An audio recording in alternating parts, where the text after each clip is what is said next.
All right, well, welcome to week 7. How's everybody today? Everybody doing okay? Is nobody talking today? So, Good. How are you? I'm good. I'm good. All right. So gearing up for week or for exam 3. Exam 3 is in week 10.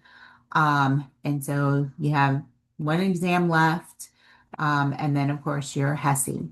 Um, so Oh, I'm so sorry. I said that wrong. Your exam is in week 9, not 10. So we have 2 more weeks before your exam, and then your HESI is in week 11. Um, so we will publish the exam review schedule for you guys next week. But as always, if you need to meet with me, again, my office hours are Mondays and Fridays from 9 to 10. If those hours do not work for you, let me know. We can schedule another time.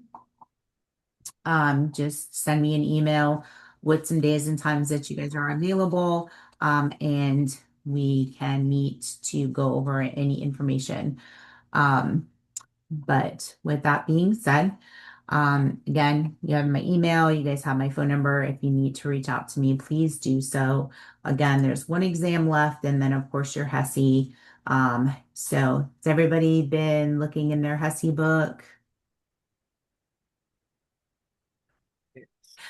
Yes, no, maybe so, no. All right. Okay. Why are y'all quiet today? Why are y'all so quiet today? What's going on? Busy? Tamisha's. What's wrong, Tamisha? Oh just no. tired. We just Tired. tired. Some of us had Okay. exams today for med surg 3. Oh, okay. That makes sense. So are we a little brain fried today? Is that what it is? So is that what it is? Traisha, what do you got to say? Mm, mm. All right, understandable. Well, we don't have an exam today, but we do have some important stuff to cover. So today we're going to talk about chapters 15 and 16. Chapter 15 are healthcare settings. Okay, so lots of good information there. And then chapter 16 is financing. So how is healthcare financed? Okay, so some pretty cool information. Um, so we will get started. Oops, I will share my screen in just a second.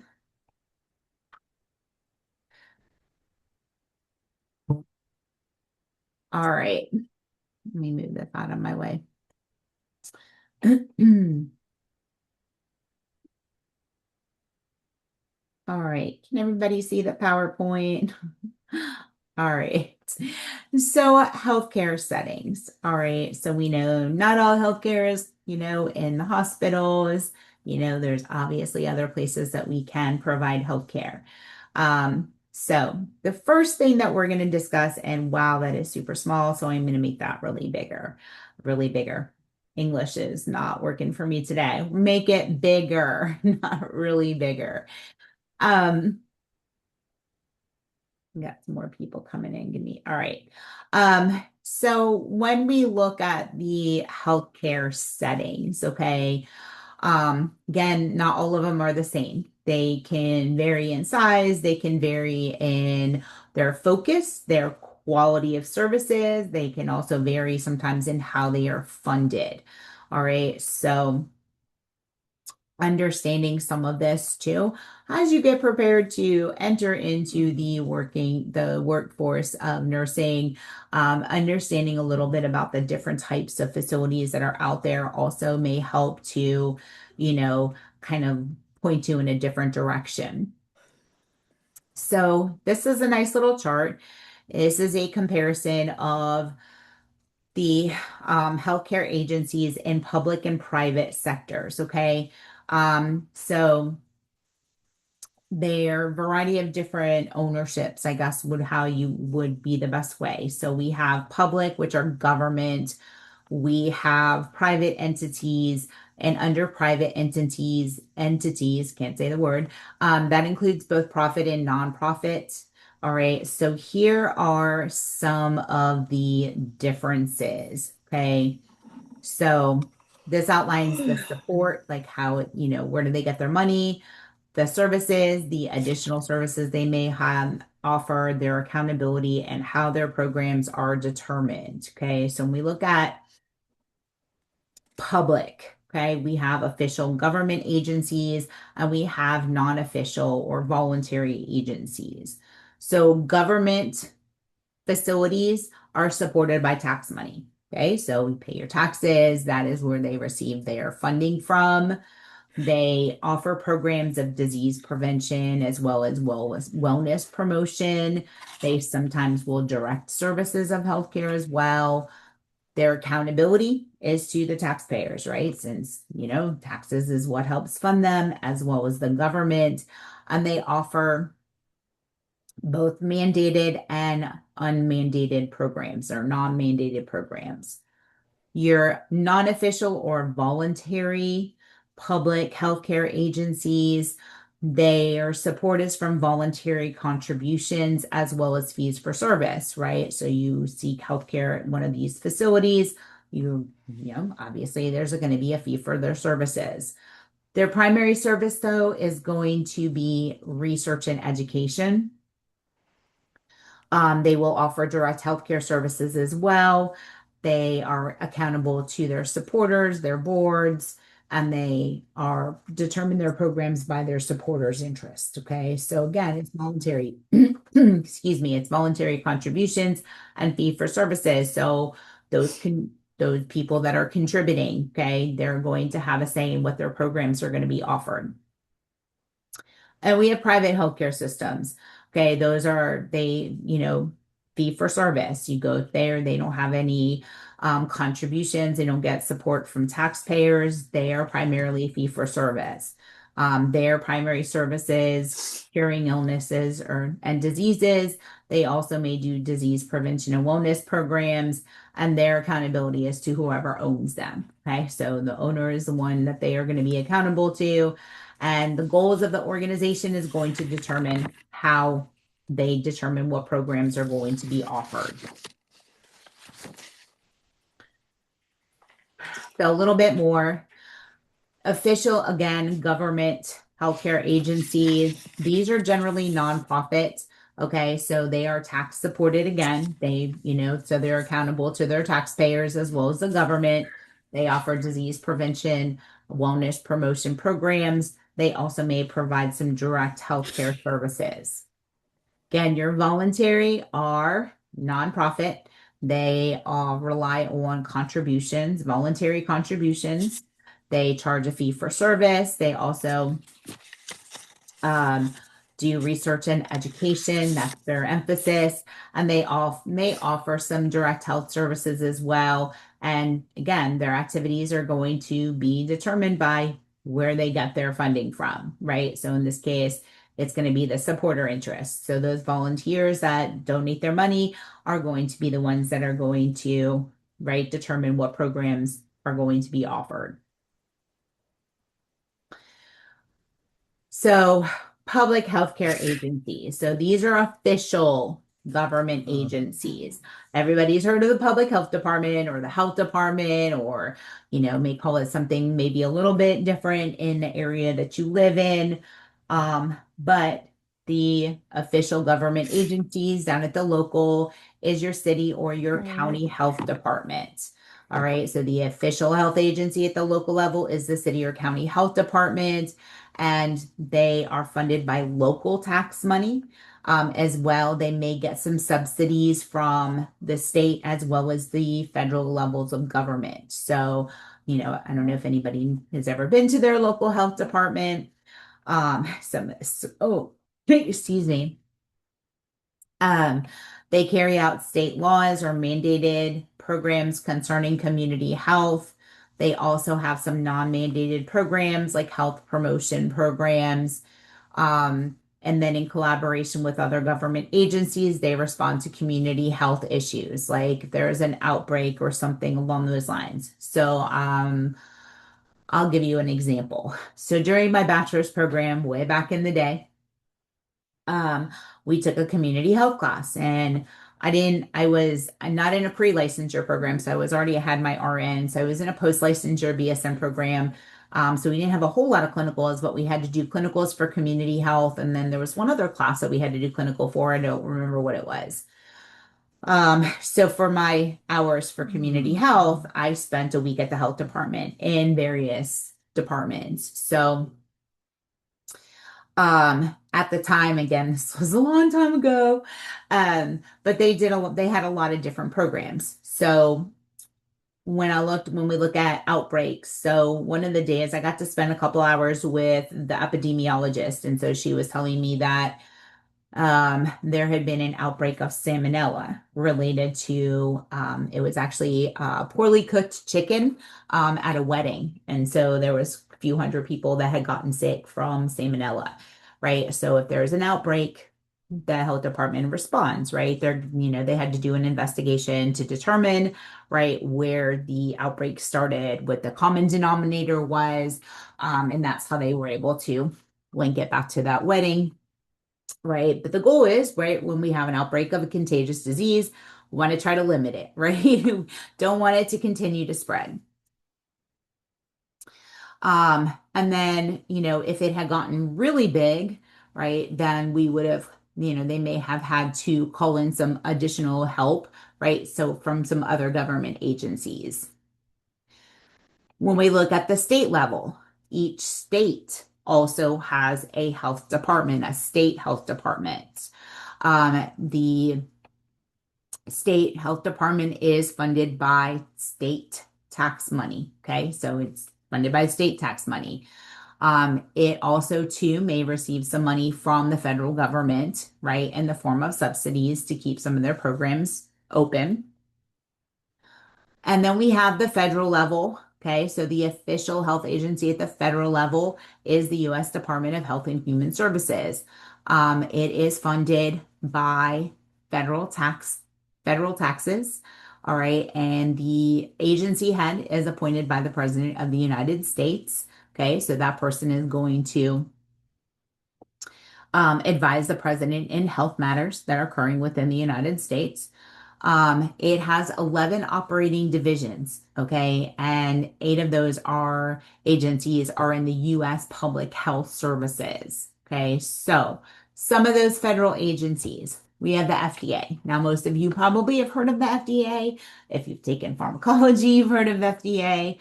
But FDA makes sure that all food, human and animal drugs, biological products, as well as medical devices and electronic products that emit radiation are safe and, if applicable, effective.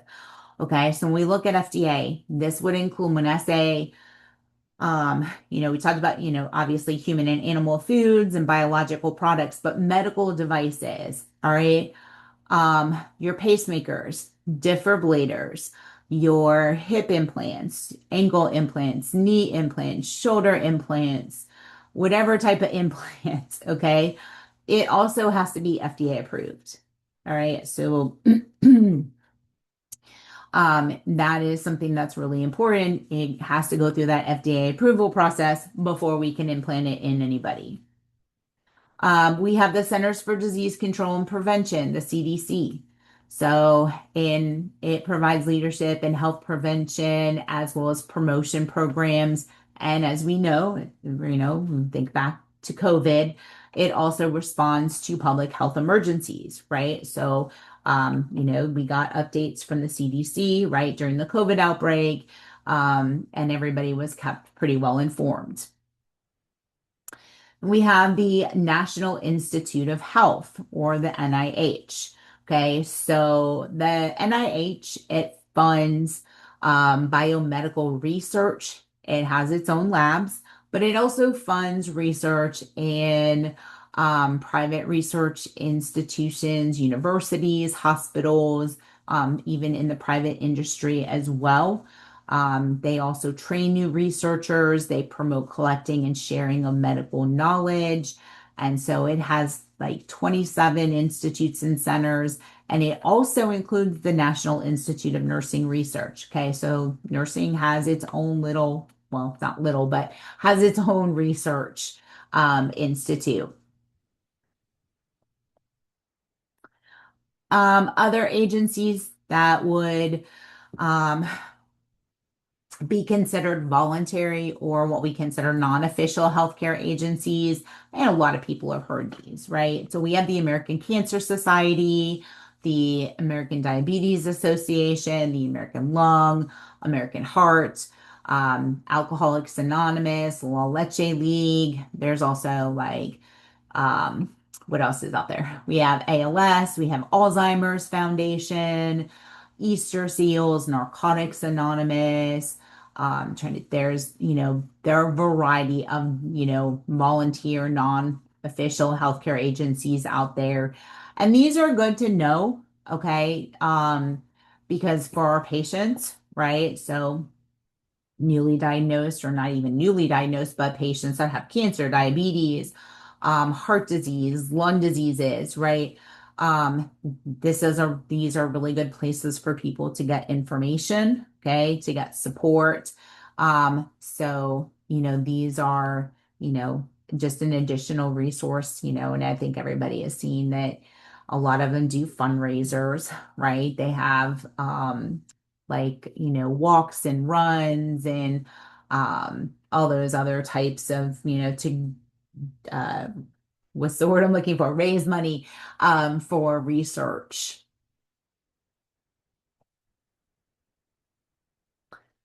All right. Then we have our private healthcare agencies.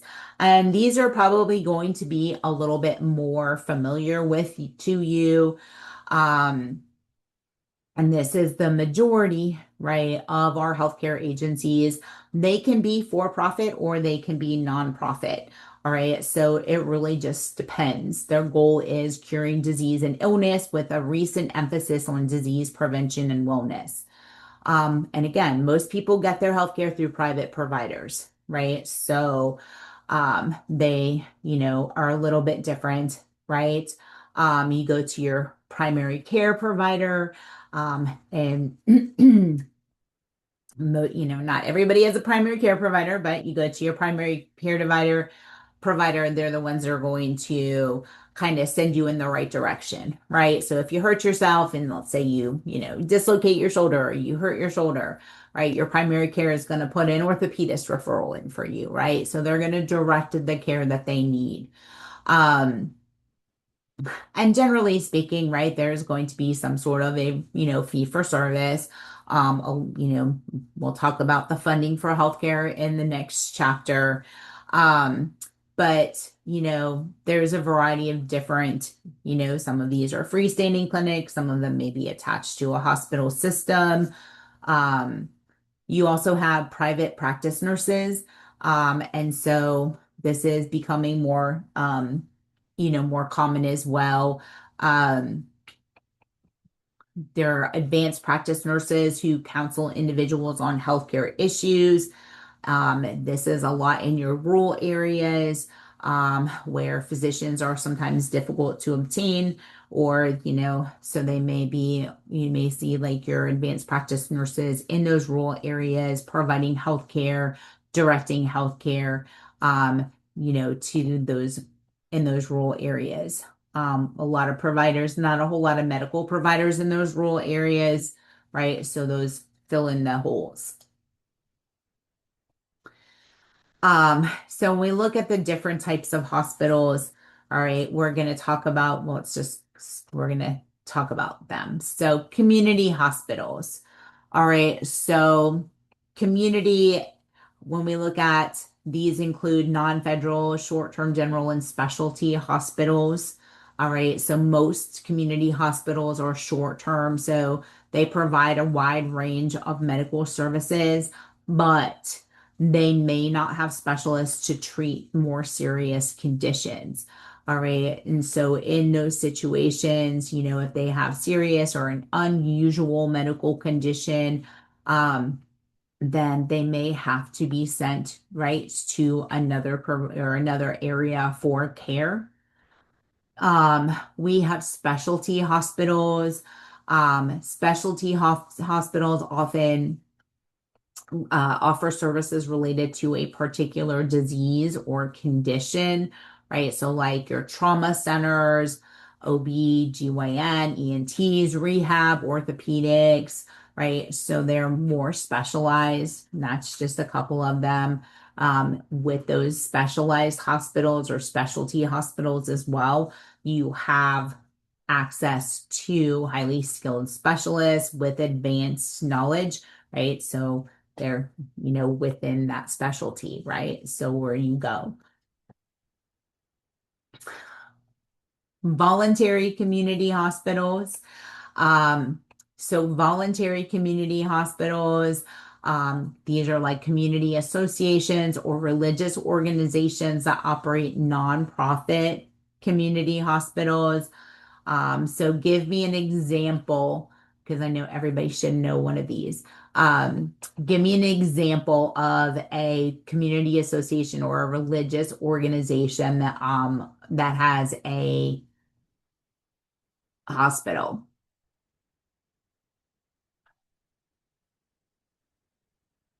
St. Mary's.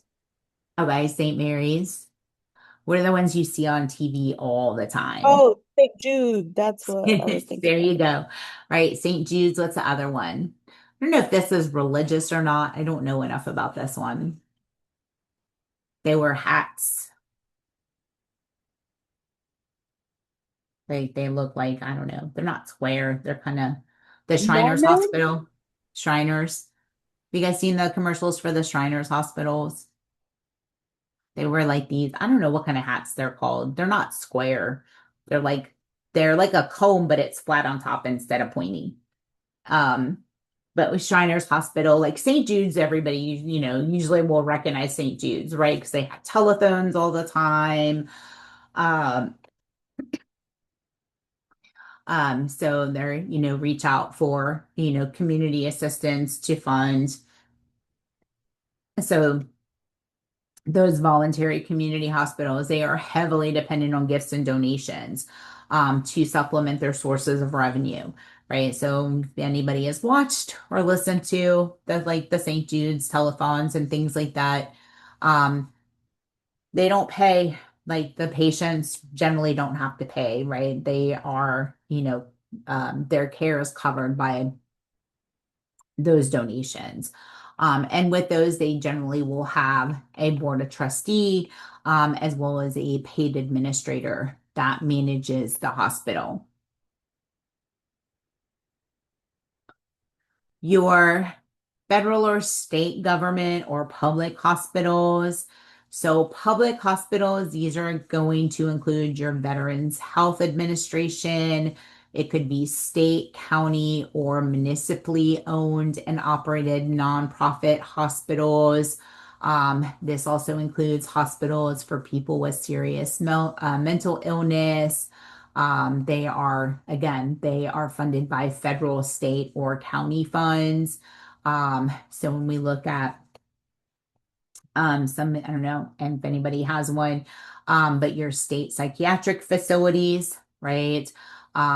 These would be a federal or state government or a public hospital. They all, are funded by or taxes, not state taxes, but taxes. And then there's teaching and research hospitals. And so both community hospitals as well as federal government hospitals can be teaching and research hospitals. They have different goals. They train healthcare professionals. They also treat clients with serious or unusual conditions. They research, they develop treatments, they do clinical trials. They are usually always affiliated with a medical school. And here too, you have access to highly skilled practitioners, right? Because most of them are going to be in some sort of a teaching capacity. So, like Boston University Hospital, Vanderbilt, um, I know there's more out there. Those are always the two that come to my head. When I lived in Virginia, we had Eastern Virginia Medical School, which was, right next to our children's hospital and one of our big hospitals. So there was a lot of teaching, a lot of, medical students, residents, that kind of thing. They also did there's EVMS also offered quite a few clinical trials as well. Um, all right. And then we have critical access hospitals. Okay. So critical access hospitals are a little bit different. They don't have they have, no more than 25 inpatient beds. Their length of stay is no more than 96 hours. But it is still, they offer the care 24 hours a day, 7 days a week. It is emergency care and emergency care. But these are located more in our rural areas, that are at least 35 miles from any other hospital. And so, it pretty much does provide care for some common conditions as well as outpatient care.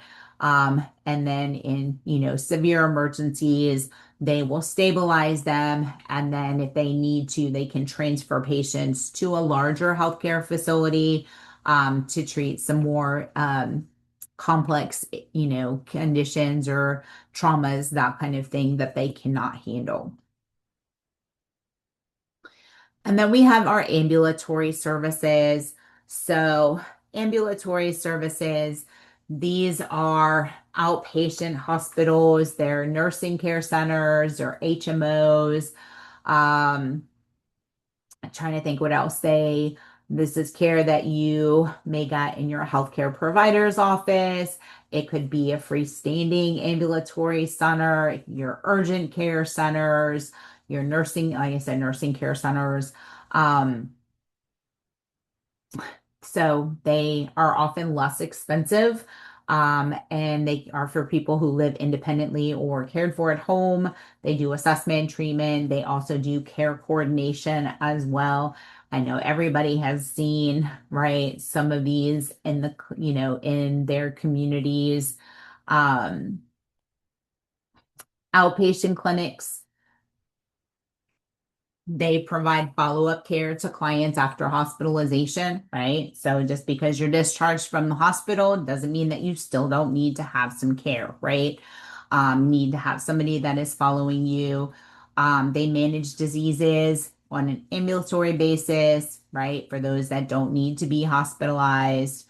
They can be part of a healthcare center or they can be freestanding, which means that they're not attached to a hospital. Generally will need an appointment, but there's a variety of specialties, right? Diabetes, neurology, allergy, oncology. The number of clinics that are available is going to depend on the population of the area, um, as well as the medical needs of the population. Urgent care centers. So think about the area that you live in and your urgent care centers. I will tell you, huge shock for me. Huge shock for me. So in Virginia, within probably about, maybe I would say probably a 5 mile radius from where I lived in Virginia, I can tell you that there was, one hospital and probably maybe three urgent care centers within about a 5 mile radius. Okay. I moved down here to Texas. Within a 2 mile radius, I have about five urgent care centers. Like they're everywhere. It is like, it's so crazy. And it's so different in the population here. We actually, we did a comparison of the population. There's actually more people from where I was in Virginia than there is down here, like city-wise, like just the population. And so I just was like so surprised. Like they're in like the strip mall, like you have those like little strip malls. I don't know if they're called strip malls, but like, you have different shops. And then there's an urgent care center. So like I said, like they're all over the place. There's never a wait for urgent care like around here. Like that's one thing that is good. Um, we also have a lot of dentists, which to me it's very similar to the urgent cares. There's like dentists everywhere. which just was so different from what I was used to living in Virginia. So I thought it was just interesting.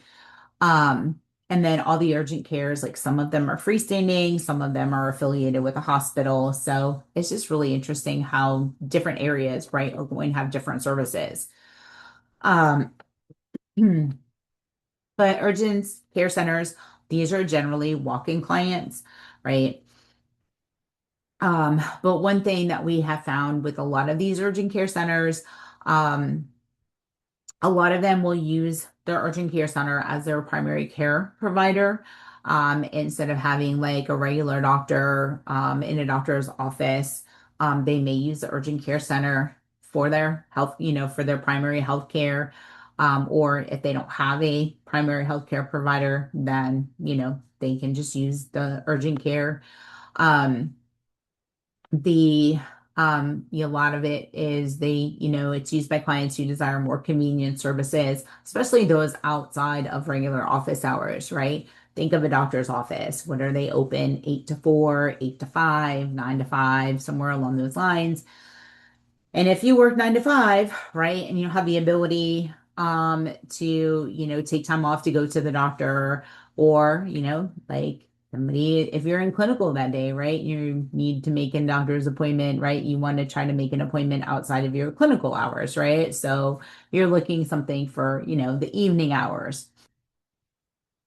So a little bit more convenient.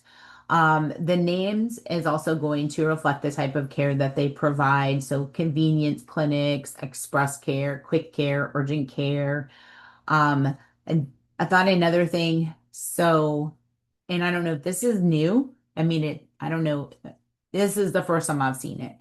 And I don't know if, I haven't been in Walgreens in a while, but the Walgreens down here, um, they actually have doctor's offices in them. Like it's not like, how like CVS has, what is it called? Like the Minute Clinic. Like if you need a shot or something like that, you can go to CVS. The Walgreens down here actually have like a full-blown doctor's office. So you have, you call, you can make an appointment with primary, and they serve as primary care providers. And I haven't been inside like I did do, like, because I had to pick up medication through the drive-through, but I didn't go inside. Um, some of them will still have like the traditional they have like the traditional pharmacy services, but like when you think of walking into a Walgreens, you think of it, they have like everything in there, right? You have makeup and medication, you have like your vitamins and your minerals and toys and stationary, like a traditional. They don't have any of that. It is literally a doctor's office and pharmacy. So that was a little bit different for me. I was like confused about that when I first came down here too, because I was like used to, if I needed to go get a birthday card, right, I went to Walgreens. So it was a little bit different. So again, it's going to vary depending on what it's called and where you live, right, and the type of services that are offered. But I thought that was pretty interesting. We have 1 day surgical care centers. Okay. So, or what we call ambulatory surgery centers. They do surgeries at a scheduled date and time. And clients are discharged when they've recovered enough from their anesthesia, right? They're considered stable. So again, it eliminates the need and the charge for being hospitalized overnight. And so variety of different, so some of these are freestanding surgery centers. Um, or sometimes if you think of your hospital, the hospital may have like an inpatient surgery suite, and may have an outpatient surgery suite. So it depends on how the hospital is set up, right? So you have to have a procedure done, and it's not going to require you to spend the night, right? Go in, do outpatient surgery, you registered, they do your pre-op. You go in, you have your surgery, and then as soon as you're, awake and alert, you're eating, drinking, peeing, right? Then you are discharged from that outpatient procedure to go home. Outpatient surgery centers are not going to perform complex surgeries, okay? So if you have to have a heart valve repair, right, you're not going to do an outpatient surgery, okay? But this can be for hips, for knees, Um, trying to think. Was gonna say I was trying to think of my foot. No, because I spent the night with that. My shoulder surgery, it was the same day surgery. My daughter had her tonsils taken out. That was same day. She went in, she got her tonsils taken out, stable, brought her home. Right. So it's not for complex procedures.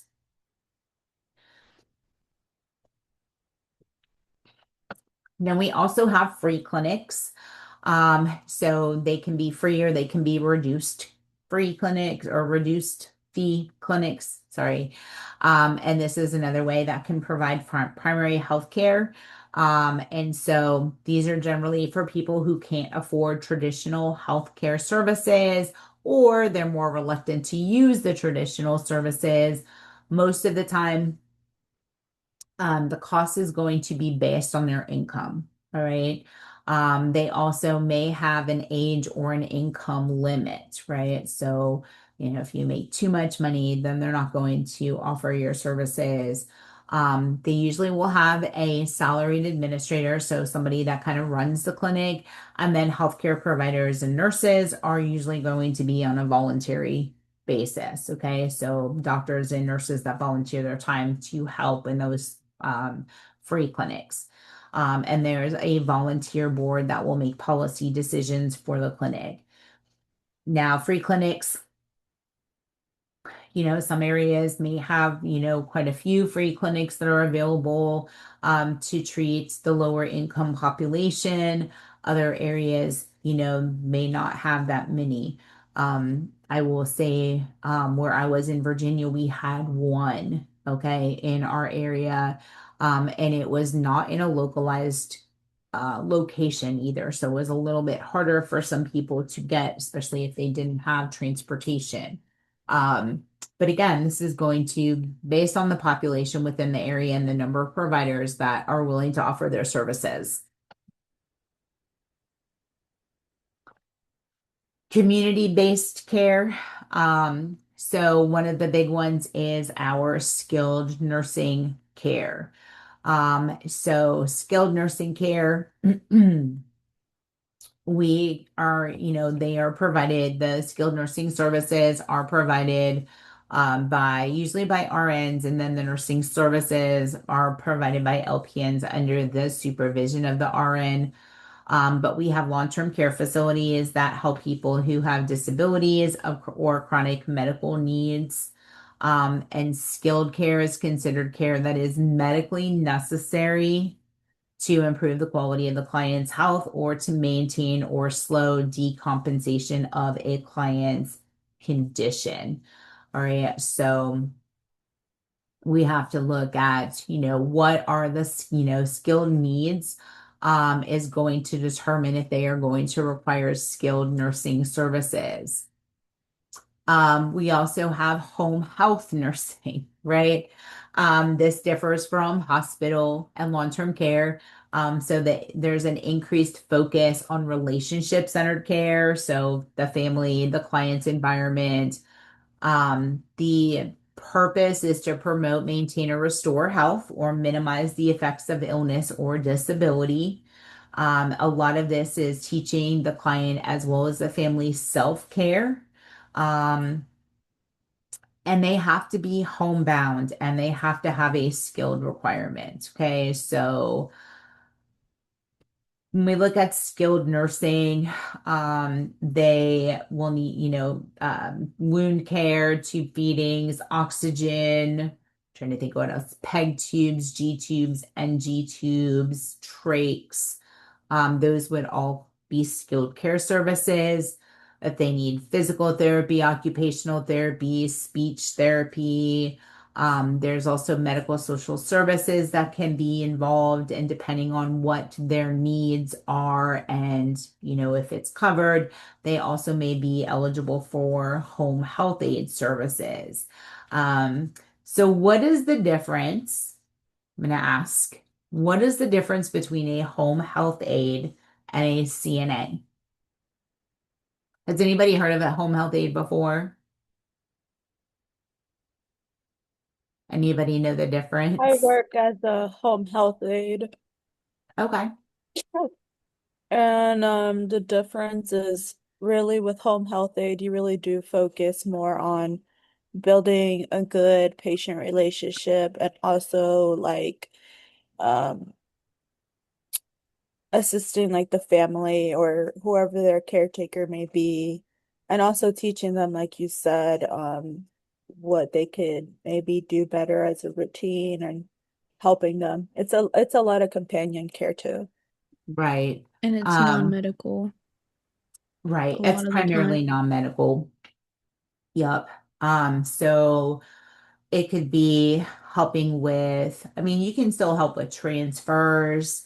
You can accompany them to appointments. Sometimes it's grocery shopping, sometimes it's cooking, sometimes it's cleaning. Now, home health aides are trained to do vital signs. So, or they used to be. I don't know if they still are. When I did my home health aide, I was in Florida. And we did learn how to do vital signs. And so because it is a course. I don't know, like if all states require, a home health certification. Um, so it is a little bit different.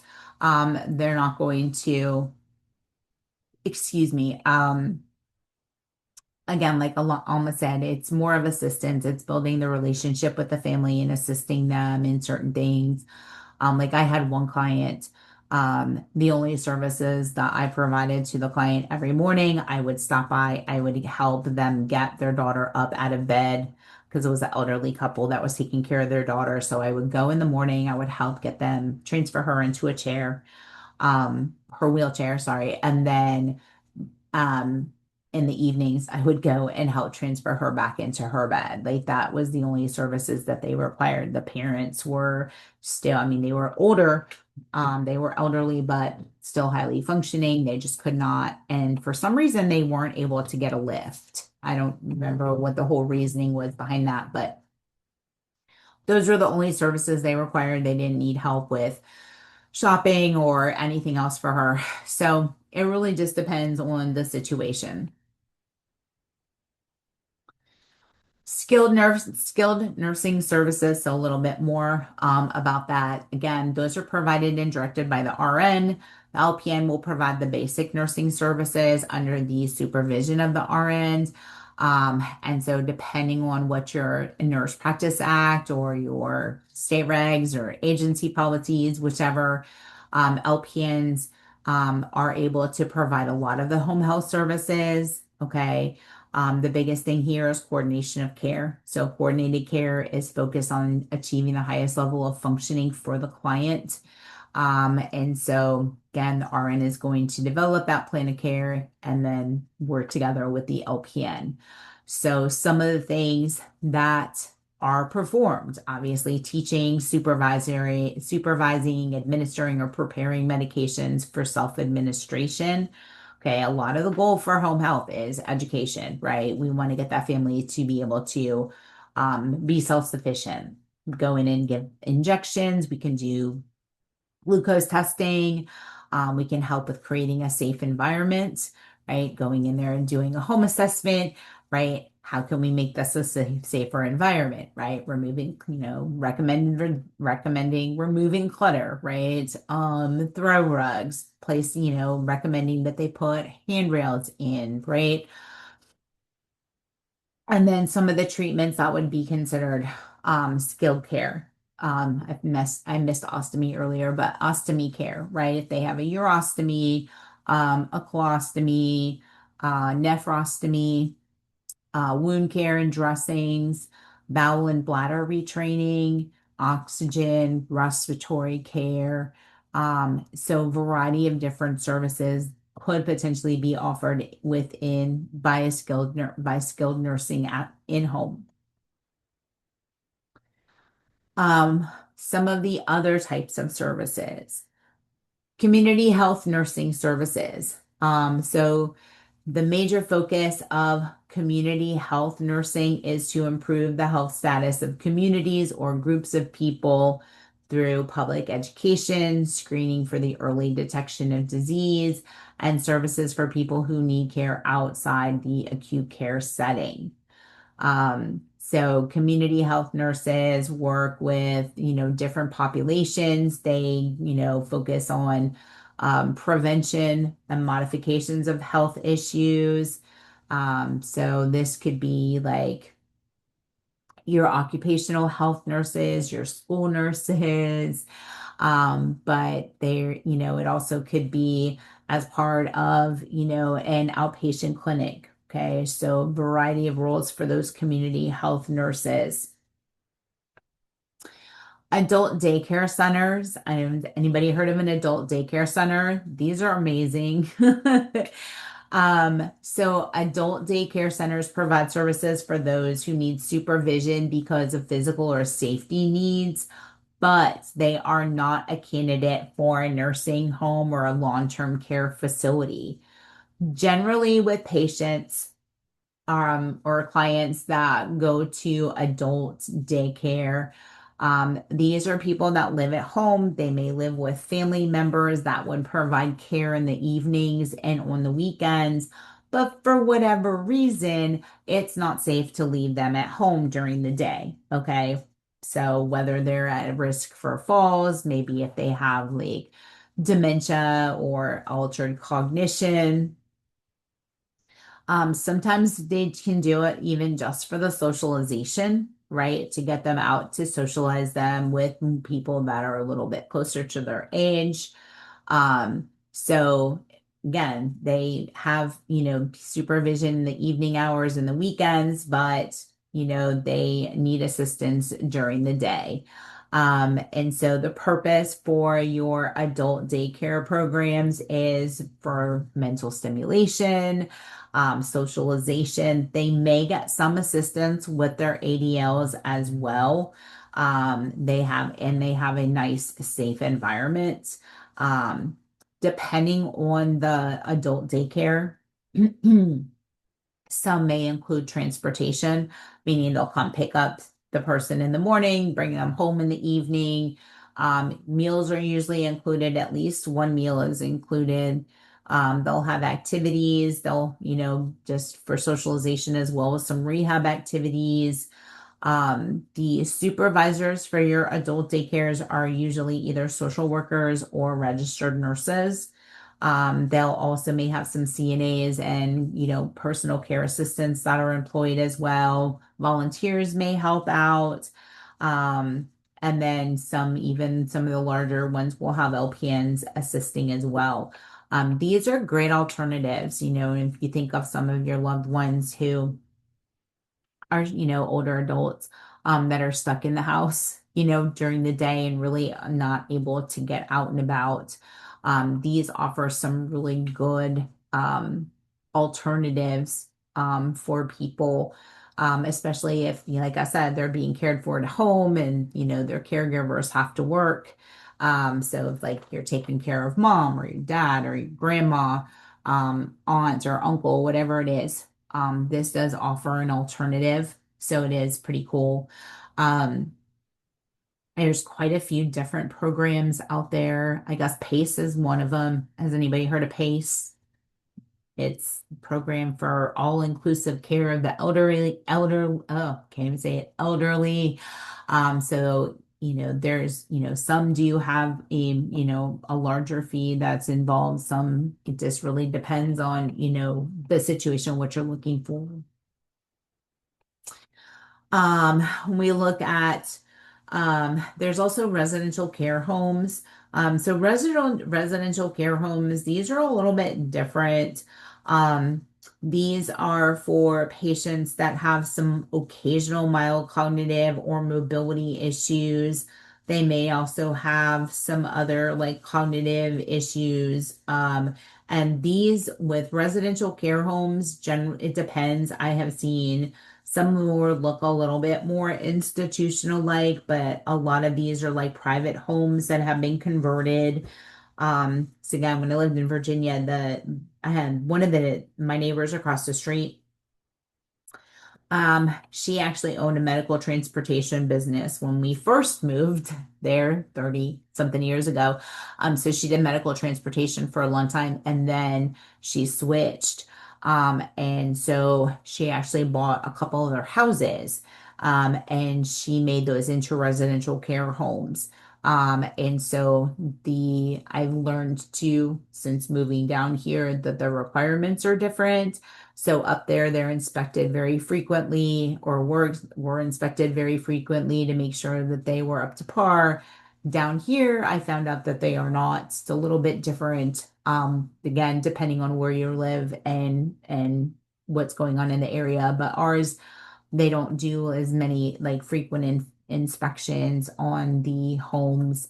Um, because when I was working, we had a couple patients that residents that came from residential care homes. The one was really sad. This is when I found out that they weren't as regulated down here. I forget what he was, nonverbal. He wasn't deaf, he was just nonverbal. He had been verbal, which was we don't know. There was some trauma, like psychological trauma, where he went nonverbal. But I think they diagnosed him as schizophrenic, but I don't know how they diagnosed him as schizophrenic because he's nonverbal. So I thought that was an interesting diagnosis. But um, anyway, long story short, he ended up falling, I think is what happened, and he ended up needing skilled services. So he was in our facility. And when he was finished with therapy, so he was ambulatory. He was at his highest level of functioning, which was close to what his previous level of functioning was. The residential care home refused to take him back. And we were like, okay, well, where are his clothes? Because nobody would bring us his clothes, like any of stuff.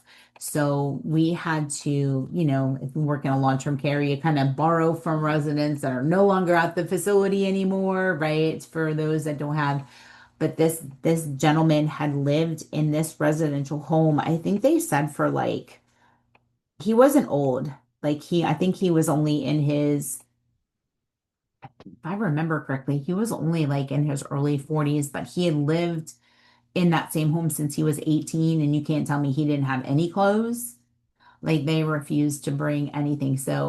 Um, so I just did my own research because I was like, why aren't they being held reliable or not reliable? Why aren't they being held responsible, right? Where's like all his stuff? They're getting his check every month, right? They're getting their services paid for.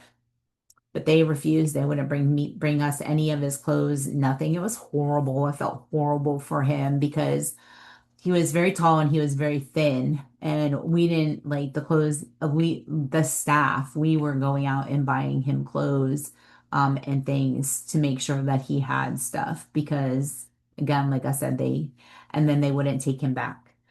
So then we had to, work on finding him new placement, which I just think it's horrible. And so again, depends on where you live, is how those are regulated. We also have what are called continuing care retirement communities, and these are really cool. I think these are really, really cool. So a continuing care retirement community, they have continuum of care from independent to skilled living. So in some places, it could be like a big campus where they have all these services, or it could be a company that has the different levels of service. So the company that I worked for when I was working in long-term care, we had buildings kind of all over the place. And so we had an independent living. So, independent living, they didn't offer a whole lot of services. I mean, they had a private chef, they had their own apartments. It was super, super, super, super expensive too, because before my mom passed, she was thinking about doing independent or assisted living. And so she initially qualified for independent living. And my mom passed in 2016. It was $4,000 a month. Okay. Like twice as much for any mortgage, three times as much as any mortgage. They, but everything else was extra. So they offered 2 meals per day. That was included. So the third meal, they would have to pay addition for the third meal. They didn't even offer any nursing services, so I'm not sure why it was so expensive. Um, they did offer outings. So like if they wanted to take the bus to like, wherever the outing was, that was included, but it was crazy expensive. So she decided to stay with us. Um, but it's completely independent. And then we had assisted living facilities. Okay. So assisted living facilities, they still had their separate apartment, but some ADL care was provided as well as, monitoring for medications and other healthcare issues. Then we had the skilled facility and the long-term care facilities. So we had two buildings where the assisted living was attached to the long-term care.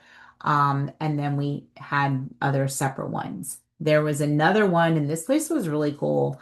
Um, they had everything on the same campus. So they had independent living facility, they have assisted living, and then they have skilled care and long-term care, and it's all on the same campus. So let's say you had a patient who was in an independent living apartment, they fell and they broke their hip.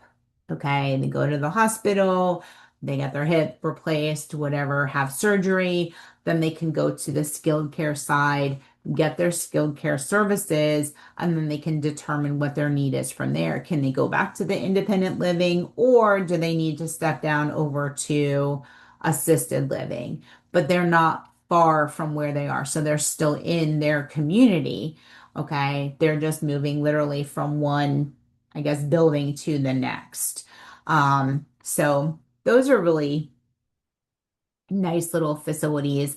So they can kind of go from air. So that's what that continuum is. So as things happen, they can move up and down the continuum within the same area and just receive a different level of care. So it's actually pretty cool. Some of them, like this one I was looking at, I think I saw a commercial for it.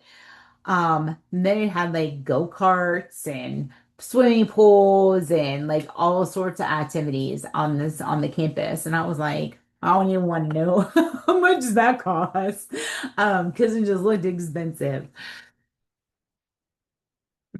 And we have rehab services. So rehab services too, these can be offered in a variety of different settings as well. But we're returning function preventing further disability. So again, it could be someone who has just had a joint replacement, knee, hip, ankle, shoulder. It could be post-stroke, could be post-cardiac. I'm trying to think of what else. Trying to think of what else I've seen. Kidney failures, like I've seen a variety of different things. Okay. They need a little bit of strengthening, right? Some PTOT, maybe some wound care, other skilled nurses or skilled services to try to get them back to as close to a previous level as functioning as possible. So we have rehab centers. Now, some rehab centers are separate from long-term care. Okay, so you may have, just like we were talking about the specialty hospitals, there are specialty rehab hospitals that just primarily focus on, they'll obviously will offer nursing services, but their goal is rehab. Okay. In long-term care facilities, okay, they have skilled nursing that is offered as well. So they offer PT, OT, speech therapy. Some even have respiratory therapy on site. And again, the goal is to get them back to as close to the previous level of functioning as possible. And then in some cases, it could be a transition to long-term care, right? So they come in because of they've had a stroke, okay? And we've tried to rehab them. And maybe, they would, once their skilled services are done, if they've not progressed significantly, they may then qualify for long-term care and then they can transfer to long-term care, whether it's at the same facility or another facility. Outpatients facilities, We know that those offer long-term, or I'm sorry, skilled care or rehab services as well, right? So you go to, drive to your PTOT, speech therapy appointment, right? You do your therapy, then you go home. Residential homes, home base as well. So depending on the individual need, maybe they don't qualify to go into a rehab facility, but they're homebound. And so PTOT speech can go to their home and perform those services.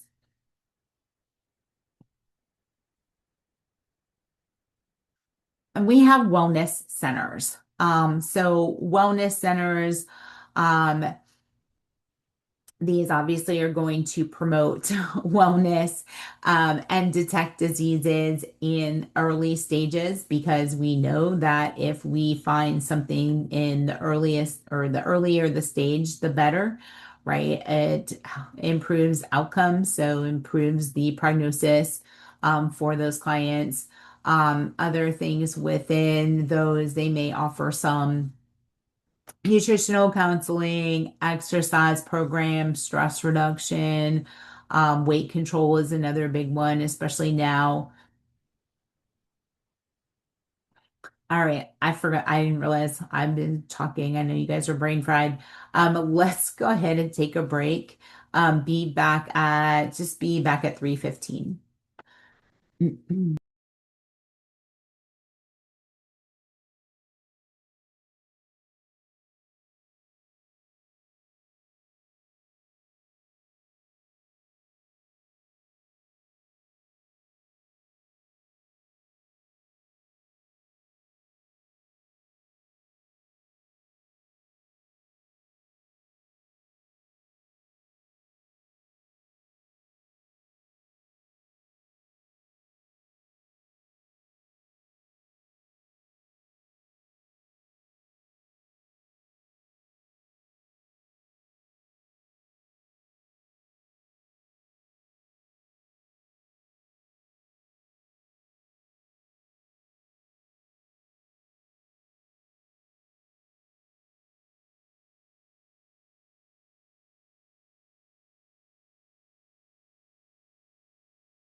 All right. So the next type would be hospice care. So hospice or end of life um, services are also available for those that have been certified as terminally ill, which generally means that they have 6 months or less to live if the disease runs its normal course. Okay.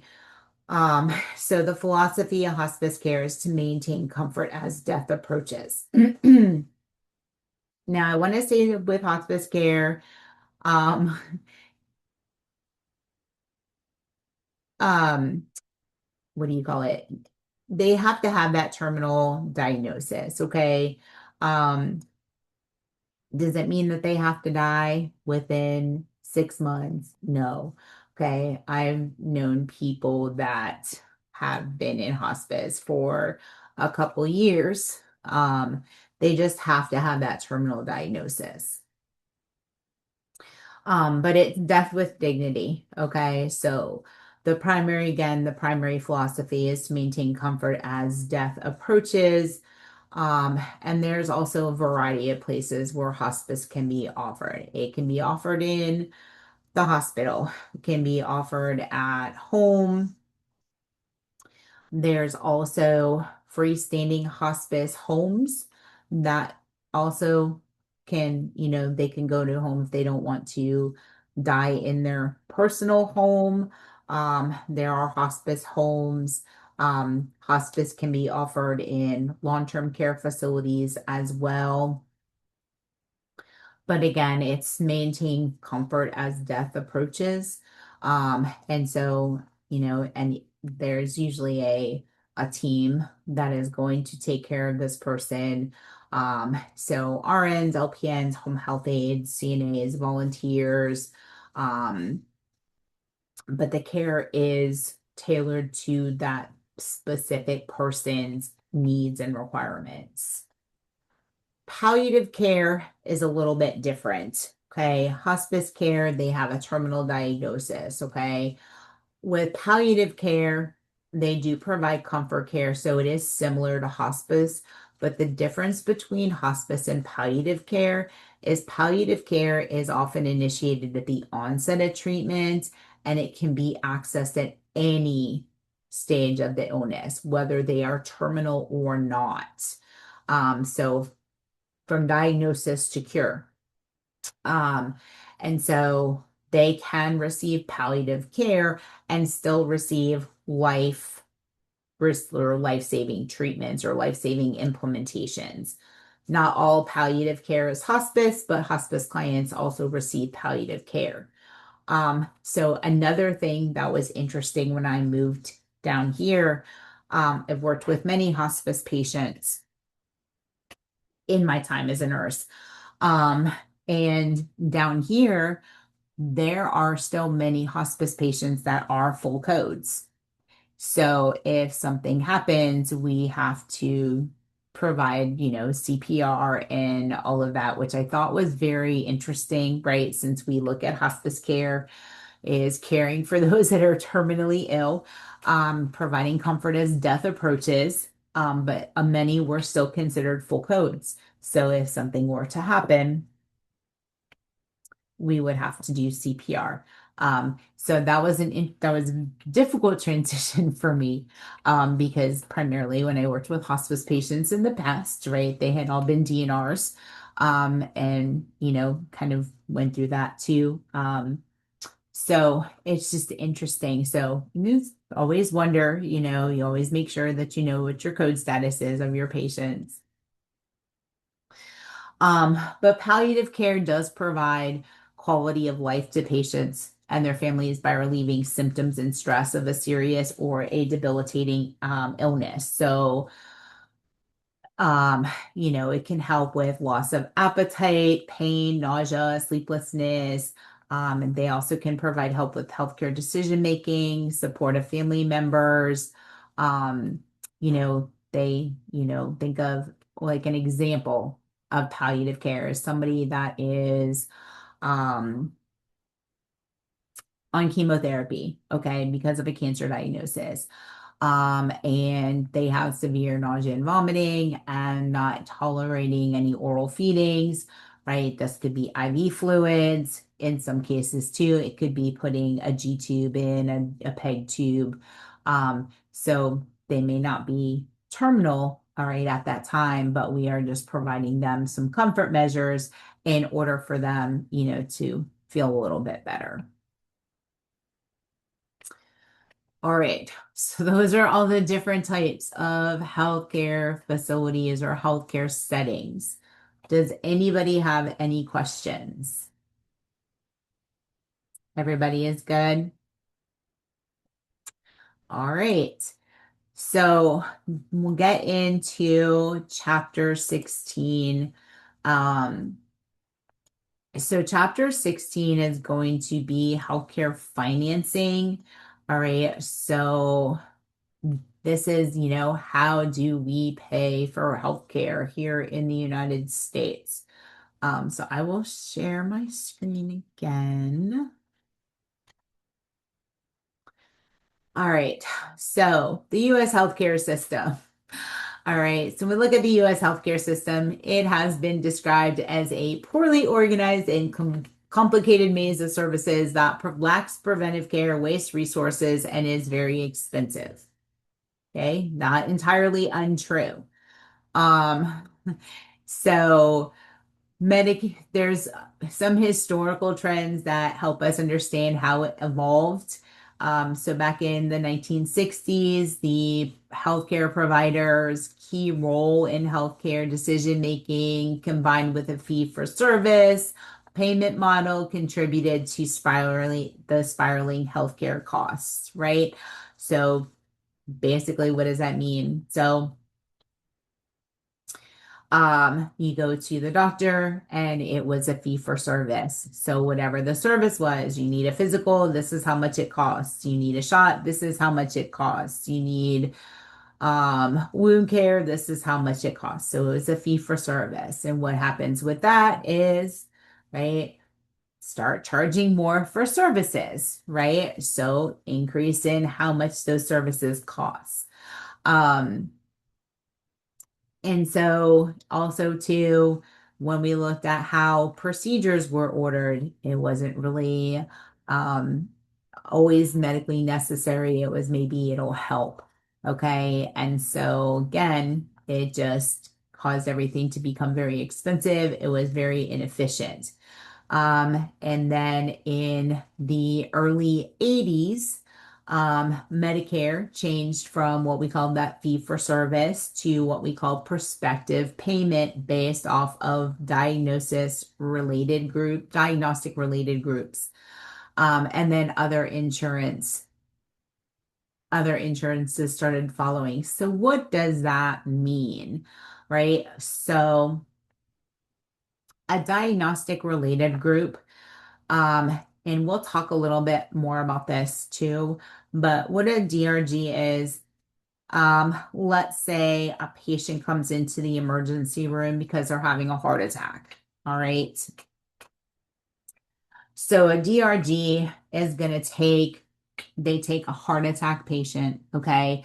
And they basically say, for a patient that comes in is having a heart attack, you're going to get this amount of money to take care of that patient. Okay. Somebody comes in with, a stroke. Okay. You're going to get this amount of money to take care of that patient. Right. So it wasn't as much of a fee for service, whereas if anybody has ever itemized or looked at an itemized hospital bill, okay, so let's say we'll take that heart attack patient. So in the fee for service, what are they going to do? They are going to itemize every single thing, right? The nursing care, the CNA care, every single medication, every drop of IV fluid, the doctor's care, right? The bed, the room, right? They're going to itemize every single thing that they did for that client. Whereas with the DRG, it is all clumped together in one group. And so all the care that the hospital provides for that patient, this is that lump sum money that you're going to get to take care of that patient. And eventually, like I said, other insurances followed when Medicare did this. And then this payment system extended to include healthcare provider payment, which led to managed care, to the development of managed care organizations, um, or our MCOs. So managed care organizations, all right, include HMOs, your PPOs, your POS plans, open access plans. So if you have health insurance, you can look at your health insurance card, and it will tell you what type of plan that you have. Do you have an HMO? Do you have a PPO? Do you have a point of service plan? It generally will tell you what type of plan that you have. Um, and so even with those changes, there was only a small overall improvement in healthcare costs. Okay. So, and biggest thing with that is there were still increased costs and there were still inequities to healthcare access. And we know that there is still an issue with that. Not all Americans had access to healthcare, particularly the underemployed and unemployed. Okay, so generally, too, the poor struggled with accessing healthcare despite healthcare coverage. And so when people do have access to healthcare, whether because they have a health insurance plan, the problems of quality of service and cost still remained an issue. Okay, so we still had this issue. So a lot of people consider our healthcare system broken, and there's a lot of issues, right? So we had um, the American healthcare system change results. Okay, and so this was our way of trying to somewhat fix the issue. So the American healthcare system change results, we minimized client length of stay, which is what we call utilization management. Again, healthcare costs only improved minimally, still had inequality, and not all have access to healthcare, which led us to Healthcare Reform Act or the Affordable Care Act. So the Affordable Care Act, sorry, was the first sweeping piece of legislation to address healthcare reform in the US since 1965, which was a pretty long time. And then 1965 is when Medicare was added to the Social Security Act. Your Healthcare Reform Act or the Affordable Care Act was established in 2010. So that was a pretty significant amount of time had passed, right? So a lot of people remember this when it was officially, initially set out. It was called Obamacare because it was signed into law by President Obama. And so it was a big deal. So the program was designed to enhance the access and affordability of healthcare, particularly to all citizens in financial need in the United States. And so a lot of times, a lot of people, and it was controversial at first, but it has decreased the number of uninsured in the United States. Do we still have people that are uninsured in the United States? Absolutely. Okay, but we do not have, and it's at a lower level, at a lower rate. Um, it also established the health insurance marketplace. So the marketplace is a resource. Individuals, families, even small businesses can learn about healthcare options through the marketplace. So, the more cost effective, right? They can also look at competitive health plans to kind of determine which health plan is going to be the best one for them. They can choose a plan and then they can enroll in coverage. It also provides information on programs to help people with low to moderate income, as well as resources to help them pay for coverage. Other things the Affordable Care Act did, it eliminated lifetime coverage limits. So, anybody know what a lifetime coverage limit is? Has anybody heard that before? I don't know, many people know a whole lot about insurance. Not always something that uh, I worked for an insurance company for a little while. So has anybody heard of that before? Like, I don't know if anybody's shaking their heads or if you're just not answering. No, yes.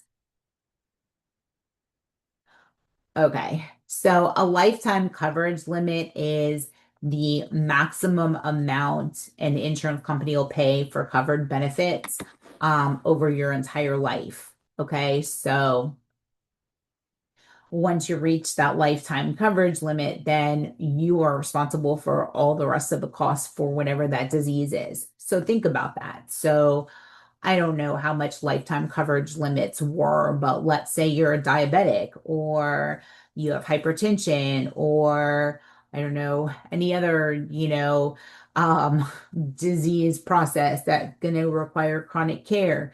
So let's say it was, I'll just say, let's say $200,000. I mean, that's probably unrealistic, but like I said, I don't know what the lifetime coverage limits were. Once you have reached $200,000 in cost for that chronic disease, anything after that you have to pay for. So, something happens, you're hospitalized or you need other treatments, then you're going to have to pay out of pocket for those. So that is one thing that the healthcare or the Affordable Care Act, it eliminated lifetime coverage limits. So, you can continue to get care for those chronic diseases without having to worry about those extra costs. It also reduced prescription drug costs for Medicare beneficiaries, which was absolutely needed. Pre-existing conditions were also covered. So let's say you had diabetes, okay, and you had, you switched jobs, all right. So it used to be that some of your insurance company, I don't remember if what the exact term was, like a lockout, meaning yes, you switch jobs, you still can get insurance, but you may not be able to use that for a certain period of time. Okay, which was, kind of could put somebody with a chronic disease in a predicament, right? Because they may need insulin, they may need care. And it also allowed states to determine their Medicaid eligibility requirements. Okay, so that was something that, again, the Healthcare Reform Act did as well. Um, other financing healthcare costs. So the two most common ways to finance healthcare costs or healthcare services, sorry, is your fee for service and what we call capitation. All right. So fee for service, this was the traditional method. Like I said, you went to the doctor, got a physical, you got shots, whatever it was. Then you, you pay, they would charge that fee for service, right? So this is your bill, okay? Um, physicians that are directly reimbursed for tests, treatments, all of that stuff. Some insurance companies do not require or do not reimburse for preventative or diagnostic tests for early stages diseases. And that's a huge issue, right? Because we know, right, if you get those tests done, then the earlier we diagnose, right, the better the prognosis, right, the better the chance for a cure. But there are still some issues there. Capitation's a little bit different. Capitation is a set monthly fee that's charged for the provider for each member of the insurance group for a specific set of services. All right, so what does that mean? So let's say insurance company A, okay? So let's say for insurance company A, that healthcare provider has, 100 patients within that same insurance company.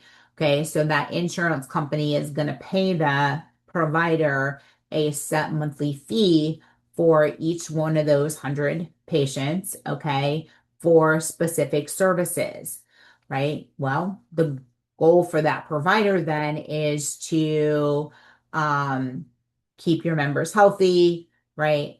So if I keep my members healthy and don't see them as often, right, that's going to be more of a profit for me. However, okay, if I have a diabetic who is really brittle and they're in my office, every couple of days or, whatever it is, or they're more often,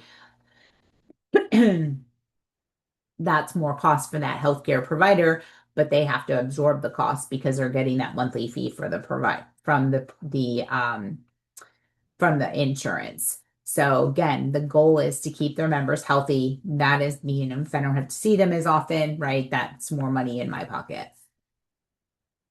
Personal payment, like I said, that was primary in the method in the 1940s, where again, you went to the doctor, you had a service, and you just paid the provider for that. Then we have our health insurance, okay? And so with health insurance, we have private group and we have private individual.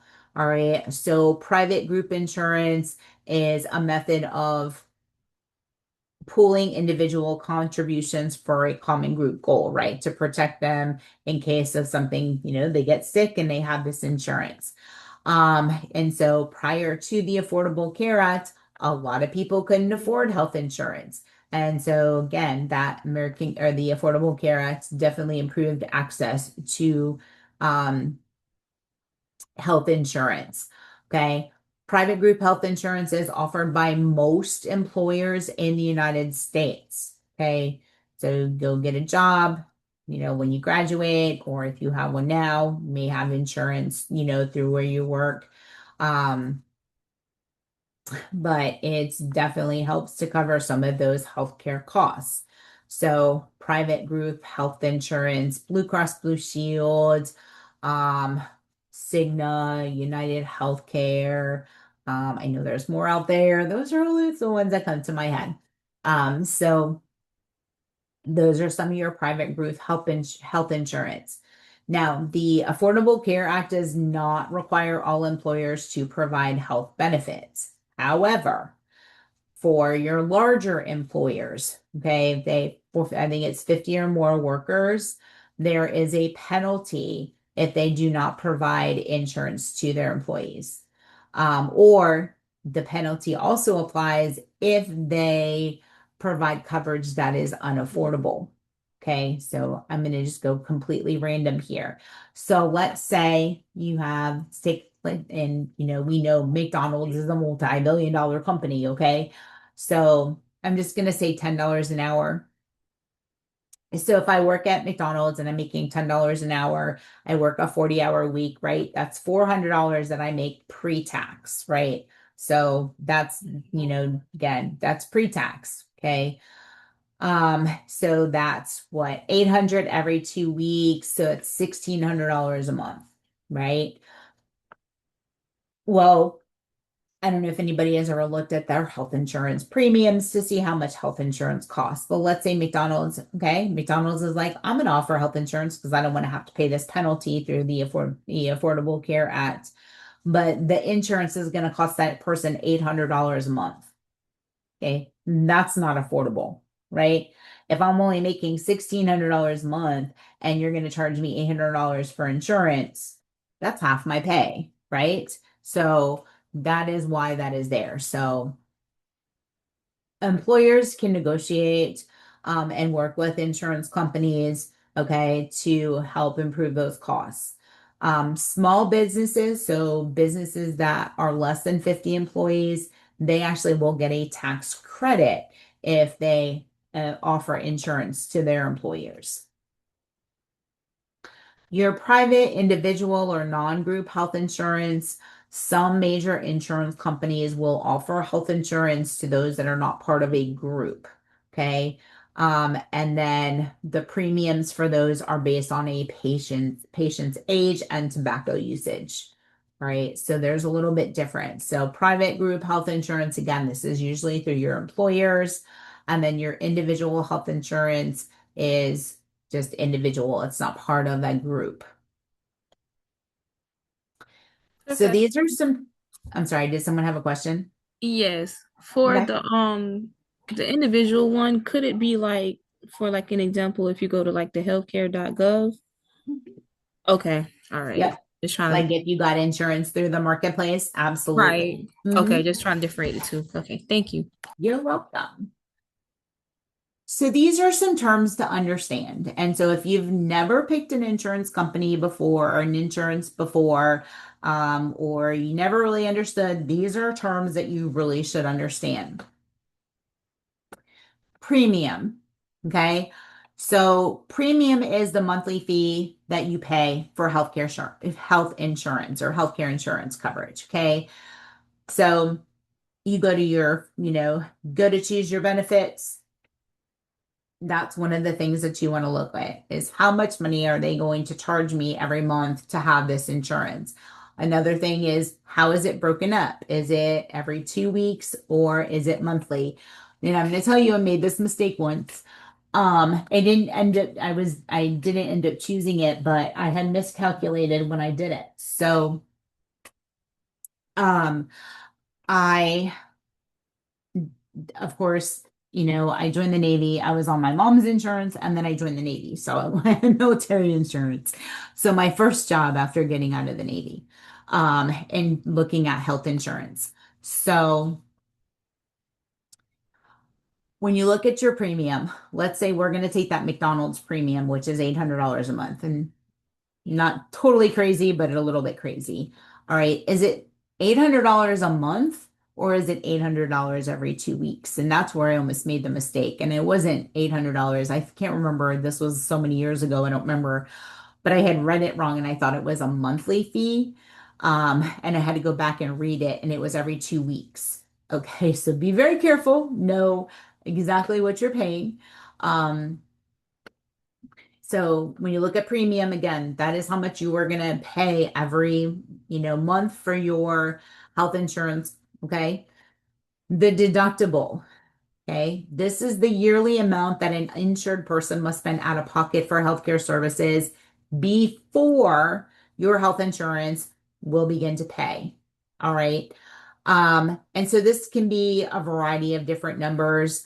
So I'm trying to think. I don't even know what my deductible is. I have private health insurance, but I also use the VA, so I don't use my private health insurance as often.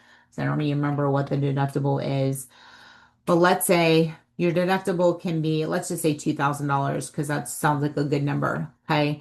So that means that if you go to the doctor, if you go to the urgent care or whatever it is, you have to pay $2,000 in addition to your premium before your insurance will start to pay any of it. Okay. Your copayment is how much you pay at the time of an office visit, when you pick up a prescription, when you go to a hospital service, when you go to a specialist. Okay. So look at what your copayments are. So, like, it used to be for us, it was like $20 for primary care. It was like I want to say it was like $30 for a specialist, and then it was $50 for urgent care, and then it was a different price for emergency room. Okay, so again, premium is the monthly fee that you're paying.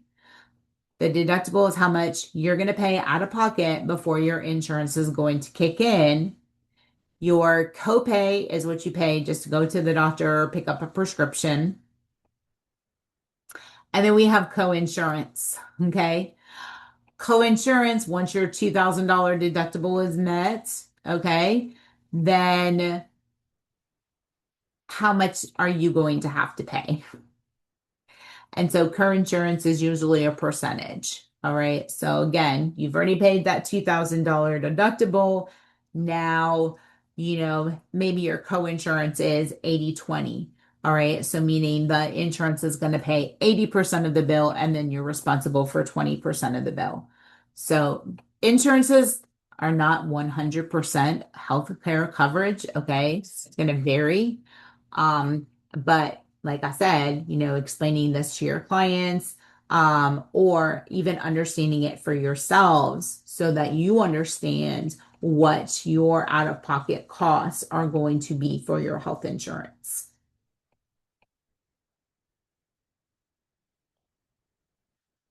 We do have public health insurance, okay? We look at public health insurance. This includes Medicare, Medicaid, and your Veterans Health Administration. So we'll start with Medicare. So in 1965, Medicare was added to the Social Security Act. It is a federally sponsored entitlement program. So it is an entitlement program. It is a public health insurance plan that helps finance healthcare costs for all persons over the age of 65 and their spouses. They must have paid Medicare taxes. Well, it's not Medicare taxes. What is it called? It is Medicare something. Um, but they have had to have Medicare covered employment.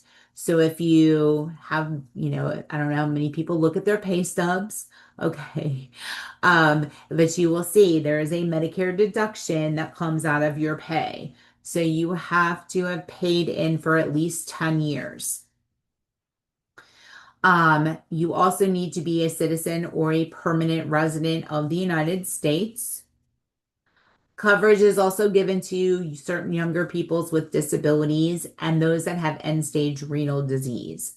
Okay, so again, Medicare, if you have end-stage renal disease and you're younger than 65, then yes, you will still be covered by Medicare. Same thing with certain disabilities. No person is denied coverage based on past medical history as long as they meet those requirements, that they've paid into it for 10 years, that they are over the age of 65, then they are entitled to Medicare coverage. So for example, I've been working since I was 14. So I've put more than 10 years covered into Medicare. My sister, there's a little bit, she's actually older than me. She's like 9 or 10 years older than me. She married young and she spent most of her time raising kids.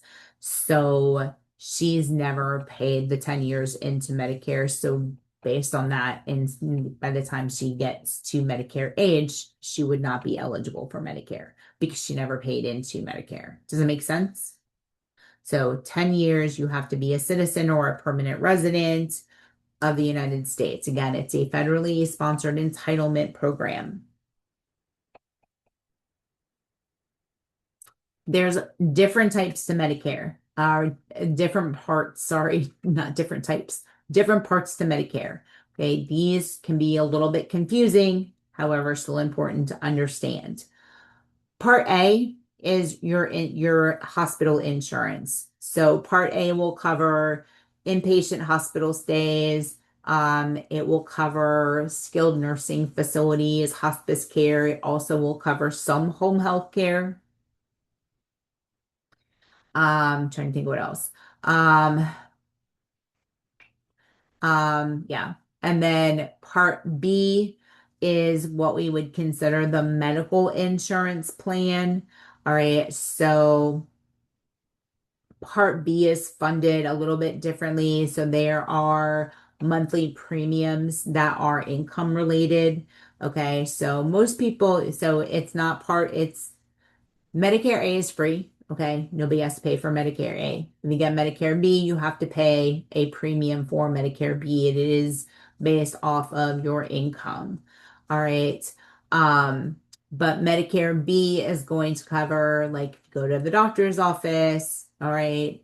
So it'll pay for physician services. It'll pay for outpatient hospital services. So like your ER visits.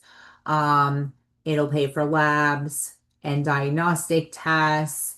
It'll pay for ambulance transportation. It also pays for DME, some diabetic supplies. It'll also pay for some preventative services as well. Medicare Part C is what we call a Medicare Advantage plan. All right, this is also an additional out-of-pocket cost for Medicare beneficiaries. And so it's offered by private insurance companies that contract with Medicare. And so this can be HMOs, it can be PPOs, it could be special needs plans. It also may offer some prescription drug coverage.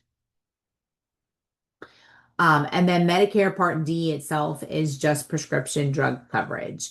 Um, and this also is offered by insurance other than, offered by insurance companies and other private Medicare approved companies. Okay, so your C, B, C, and D are going to be additional costs um, for for your patients or even for yourself when you get to be older. Um, there is Medigap. And so Medigap is a private insurance that can be purchased to cover items that Medicare does not cover, like your deductibles, your co-payments, and your insurances. So that is another option. Usually in about, I want to say, I think they start in October. I don't think they're earlier than that. You'll start seeing the commercials on TV because open enrollment for Medicare ends in December. So you'll start to see some of these commercials pop up on the TV for like the Medigap coverage and the other supplemental plans for Medicare, or even, um, you can get straight Medicare, which is, through, like I said, it's the entitlement program through the VA or through the government, not the VA. Or you can get a private Medicare plan. So that's usually what you'll see on the TV. Like, I know United Healthcare is the one I always see. They offer a Medicare plan. I think there's other ones out there too. I don't know, like could be Blue Cross Blue Shield. It could be, so it just really kind of depends on how the person wants to set that up. A person can't have C and D. Okay, so they can't enroll in both Part C and D. So if they have Part C, which is that Medicare Advantage plan, that includes a prescription drug plan, then you can't have Part D. So if you join a Medicare prescription plan, it'll unenroll you from C, right? So you can't have C and D. Um, there's a lot of rules that go in to the different, and I am not there yet, to really understand like what I need and what I don't need as I get older. Might just stick with the VA and just keep it there. Because it just sounds like it might be a little bit easier. Then we have Medicaid. And so Medicaid program was added to the Social Security Act in 1965 as well. And the program provides medical assistance for eligible families with low income and low resources. Okay, so you have to meet eligibility requirements in order to qualify for Medicaid. All right. It's a cooperative venture, so it's funded by the federal and state governments. All right. So remember that. So it's both, right? It's funded by state and federal. The federal government establishes broad national guidelines for Medicaid, but each state establishes its own program services and requirements. Okay. So with that being said, um, whatever state you live in. So I live in Texas. Okay. So I may be eligible for Medicaid here in Texas, but if I was decide to move to, I don't know, Louisiana, okay, then I may not qualify for Medicaid in Louisiana. All right. So the federal government establishes broad, but each state determines its own programs and eligibility requirements. Undocumented immigrants and legal immigrants who have not resided in the US for 5 years are not eligible for Medicaid. We also have CHIP. I don't know if anybody's heard of CHIP. I love CHIP. So CHIP is the Children's Health Insurance Program. It is a program under Medicaid. It provides medical assistance for eligible children. It covers uninsured children up to their income guidelines and offers free or low cost health insurance for kids up to age 19. It is a really good program. When I worked in peds, I worked with a lot of kids that had SHIB, and it is a really, really, really good program for kids. So we look at the cost of health insurance. So I told you like some of the costs. When you're looking at your health insurance and you are deciding on what one that you want, you got to look at what your premium is going to be. You've got to look at what your deductible is going to be, your co-payments and your co-insurance. And they are going to be different if it's just you or if it's you and your family. Okay. Um, so if you have, let's say it's you and your two children, okay, your deductible, your co-insurance, or your deductible, um, and your premium are the two that are going to be the most different, okay, versus if it's one person or versus a family. If you have kids that, have chronic conditions or see providers often, right? Um, you really have to look at what that deductible and what those co-payments are going to be for you when you make that. Again, we know it's still not cheap, right? Health insurance is not going to be cheap. But you have to look at what those out-of-pocket costs are, how that's going to fit and hurt your pocket in the long run. But the continual rise in healthcare costs has resulted in annual increases in health insurance premiums for employers. Okay. So like I said, employers can negotiate a little bit with health insurance companies to try to offer its employees, the best prices. Sometimes they offer more than one option. Some companies also will pay a portion of your health insurance. So that those are all things to take into consideration as well. The Affordable Care Act did require the government to create a process in conjunction with the states, where insurers have to justify unreasonable premium increases. So we understand that there's going to be, a increase every year, but if it is completely, unreasonable, they have to be able to provide justification for that. And then we have our uninsured population. All right. So the um the number of uninsured is still significant, okay, although like I said, it is a lot lower since the Affordable Care Act. But when we looked at the uninsured, they often include our low wage employees. Okay, so I just used the McDonald's, and I don't know, down here I saw a sign that McDonald's pays $14 an hour. So I used 10 just because it was easy to do the math. But low wage employees is, people employed in low wage jobs that are less likely to offer insurance benefits. We also have the middle class. Some of these workers are unemployed, and those that are employed may be priced out of health insurance market because of the rising insurance premium plans or their health insurance premiums, right? So, they have a full-time position. However, okay, the cost of the health insurance is still going to be significant. And if they were to choose to have health insurance, then maybe they would have to not pay their mortgage, right? So it's not always feasible. Again, if I don't know if anybody remembers, but when the Affordable Care Act, was first put into action, if you did not have health insurance, right, if you didn't obtain health insurance, you had to pay a penalty.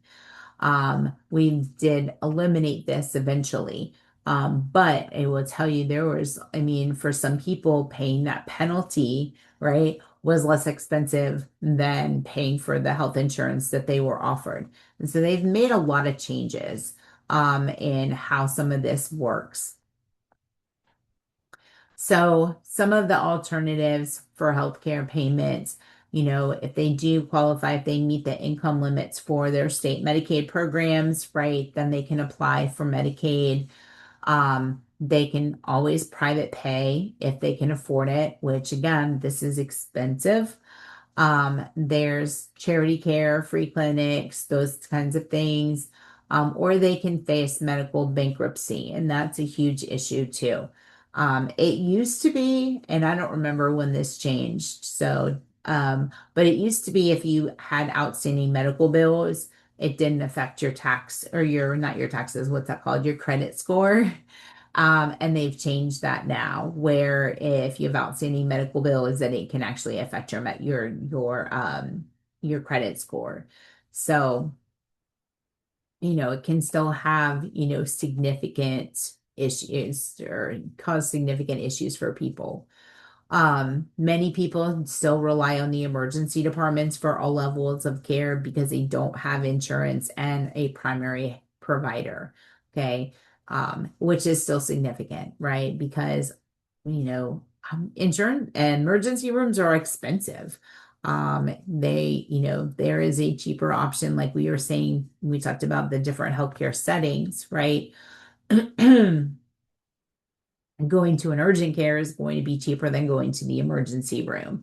But we still have a lot of people that rely on emergency rooms for care.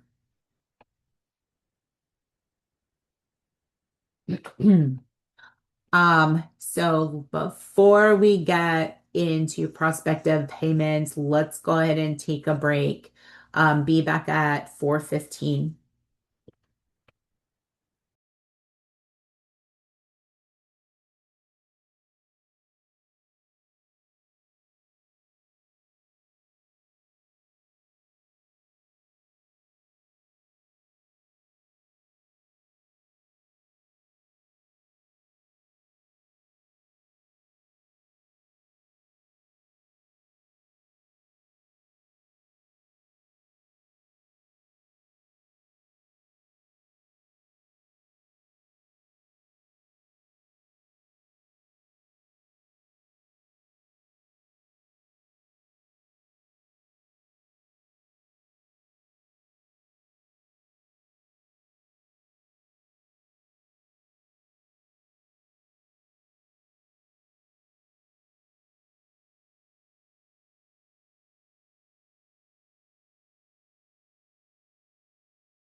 All right.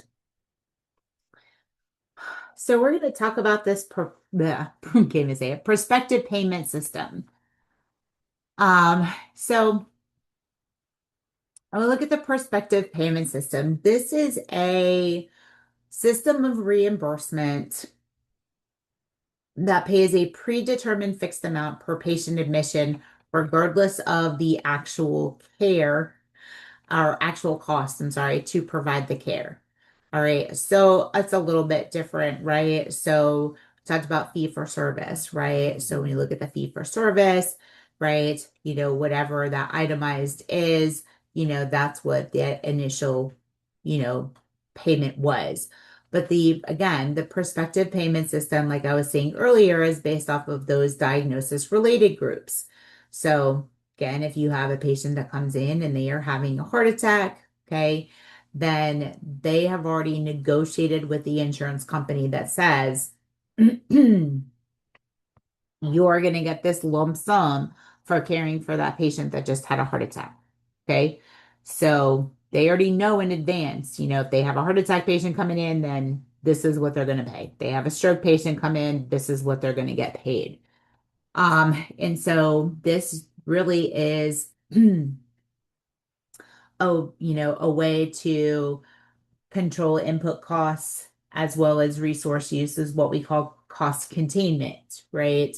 Um, so there's been some criticism about this as well, because again, those hospitals are receiving, the hospitals are receiving that flat fee for each one of those DRG codes, regardless of how long they stay in the hospital.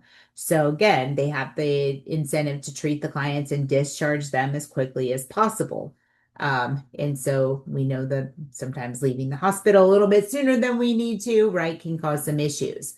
Um, if the hospitals keep the client longer than what that fee is going to cover, then the client cannot be reclassified, and then the hospital ends up having to make the difference in costs. Okay. So again, it's been criticized as promoting abbreviated hospital stays and services that lead to a reduced quality of care. Oops. So it is something to look at, but that is the primary focus of how they are getting paid. Um, and I'm sure some of you have heard this term before, but a lot now is more focused on the quality of care versus the quantity of care. Okay.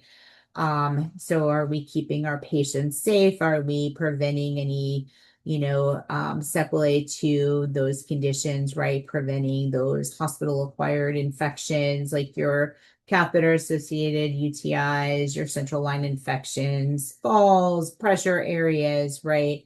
So it's really about keeping our patients safe, providing that quality care, versus that quantity of care. And so quality, safety, and cost of healthcare, nursing action, right? So there are things that nurses can do, okay, to improve the quality in healthcare. For one of these is called what we call, can't even say, I'm like tongue twisted all of a sudden, um, is your continuous quality improvement, all right, or CQI. And so at some point, maybe as you are working, you may be able to, or you may be asked to join a CQI committee or a continuous quality improvement committee. And so CQI is quality by inspecting incidences that have already occurred. So let's say you have a patient that had a UTI or a Foley and they developed a catheter associated UTI. Okay. So you're looking at harm or mistakes after they occurred and looking to find ways to prevent them from happening again. All right. So again, you may be asked to join CQI. We also have the aims of the Institute of Medicine for Improving Quality in Healthcare, which is known as STEEP. Okay, and STEEP is an acronym for the 6 aims of the IOM. So S is for safe, avoid injuries to clients from care that is intended to help them. T is timely, reduce waits, and sometimes harmful delays for those who receive and give care. The first E is effective. So provide services based on scientific knowledge to all who could benefit and refrain from providing services to those who cannot benefit. The second E is effective. So provide services based on scientific knowledge. I already said effective. E is for efficient. Avoid waste of equipment, supplies, ideas, and energy. Then the third E is equitable. So provide care that does not vary in quality because of personal characteristics such as gender, ethnicity, geographic location, and socioeconomic status. And then P is, or the last one is for client-centered. So give care that is respectful of and responsive to individual client preferences, needs, and values, and ensure that the client values guide all clinical decisions. Continued competency is another important part of this. And so you always, when you get your license, each state is different, okay? But most states have some sort of continuing education requirements for licensure. And so you need to make sure that you know what those continuing education requirements. You also have to maintain what we call minimal competence. All right. And so a lot of places where you'll work will have things like skills fairs. They may be yearly, they may be twice a year, depending on where you work. And so that helps you to keep up to date with your skills. Obviously, you have to redo your CPR and all of that. When we look at improving safety in healthcare, we have a couple different things here too. If you've not heard of these before, but we have the Joint Commission's National Client Safety Goals or National Patient Safety Goals. And so we always talk about safety first with our clients. And so also looking at those ethical principles according to the American Nurses Association, like do no harm. And so you can go to the Joint Commission website or you can Google National Patient Safety Goals. When we look at National Patient Safety Goals, they are broken down into categories. So there's National Patient Safety Goals for the hospital, for home care. There's long-term care, National Patient Safety Goals. So variety, right? And some of these are like making sure that you use two identifiers for your clients, right? Most of us go for a name and date of birth, right?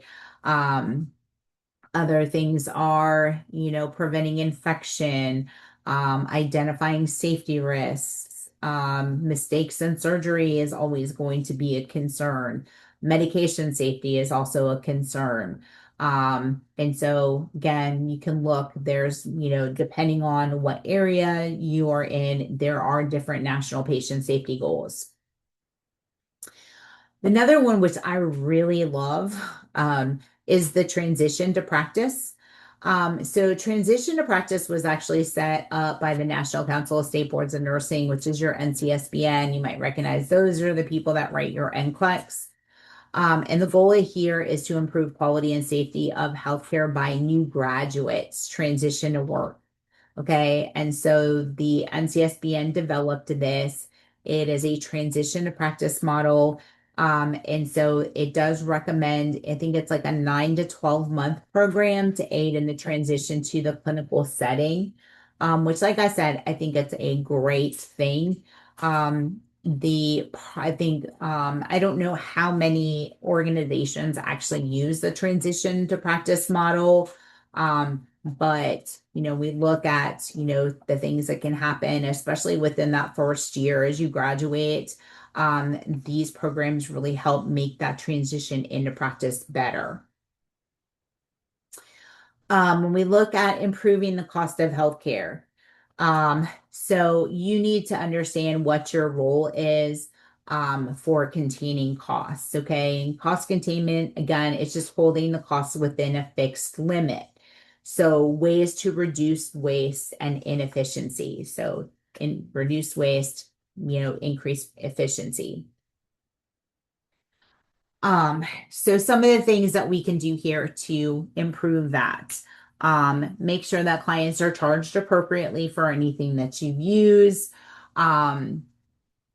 Like some hospitals have like a separate Pyxis for supplies. Like if you need IV tubing, if you need wound care supplies, whatever it is, you have a separate Pyxis system.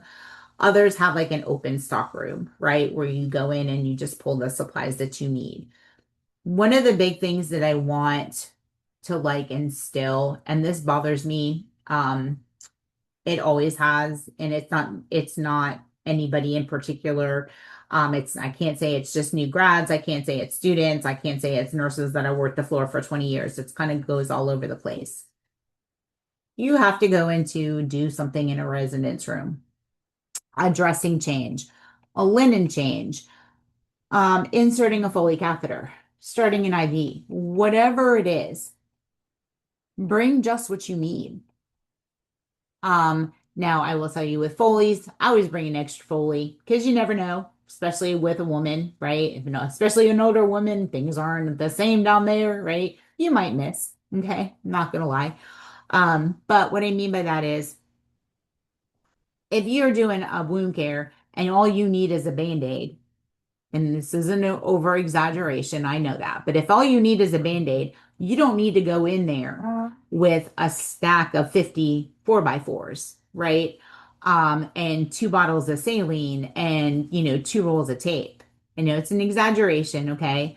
Only bring what is necessary. Once you bring something into a client's room, and it doesn't matter what the setting is, the hospital, long-term care, wherever, it now becomes the patient's. Okay. You can't remove that and use it on another client because now it's contaminated. Okay. Same thing for linen. Let's say, and this happens, you go in, you think you need,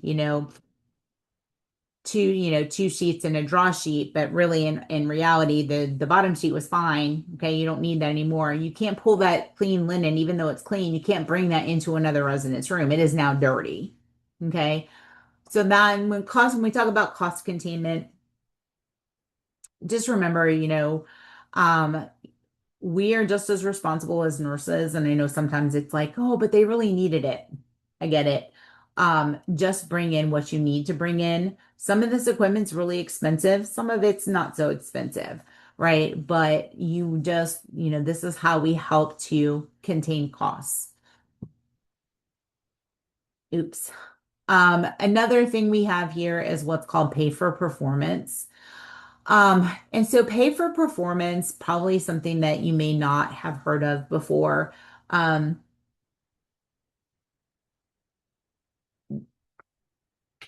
sorry. You may not have heard about pay for performance before, but this is what I was talking about, where we want to look at increasing quantity versus, or looking at quality of care versus quantity of care. And so pay for performance, rewards hospitals and other facilities for meeting and exceeding standards of care for a variety of diseases. So your diabetes, your heart attacks, your pneumonias, your heart failure. If they exceed, they don't get any secondary issues, then they'll get a reward. Never events. A lot of students get these mixed up, okay? Never events are serious, highly preventable events. So your hospital-acquired infections, so like your catheter-associated UTIs, your central line infections, your pressure areas. It could be injuries related to a fall as well. So like you have a fall risk patient, they get up, they fall, they break a hip. Okay, that is something that would be considered a never event. Hospitals do not receive reimbursement for never events. And I'm going to say that again. They don't receive reimbursement for never events. So, what does that mean? That patient falls and breaks a hip and needs to have a hip replacement or surgery to repair it. Guess who has to eat the cost of that? The hospital. They are not going to get reimbursed because why? we did not provide quality care to that client and they fell and they broke that hip. If a client develops a catheter associated UTI or a ventilator assisted pneumonia or a central line infection, guess what? They're not going to get reimbursed. Okay. And I'm here to tell you those antibiotics to treat those infections, they are expensive. But again, the client did not receive that quality care, so they are not going to get reimbursed for those costs. Okay. So this is why it is such a big push for quality care. Oops. Readmission reduction is another big push that we are doing. So I can't even talk about it. A readmission reduction program has been implemented. It's through the Centers for Medicare Services, Medicare and Medicaid Services, results in a reduced payment when clients are readmitted to an acute care hospital within 30 days of discharge. Right? So let's say we have that, we're really looking at trying to do cost containment and we have that heart attack patient and we discharge them and they're back in the ER 2 days later, 3 weeks later, and they are readmitted to that hospital. Okay. They're going to that hospital is going to get a reduced payment for the care of that client. So your heart attacks, your heart failure, pneumonia, COPD, hip, knee, and cabbage. Those are the primarily the ones that they're talking about. Okay.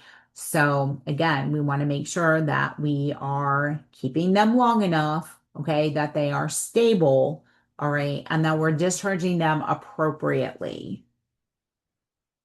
Again, this is just to help improve transitions of care, and making sure that they are getting what they need. It also is intensive education and follow-up services. All right, so make sure that they are, really pushing for that. And you as an LPN, right, you help to identify early complications and intervene immediately so that you can try to prevent a readmission.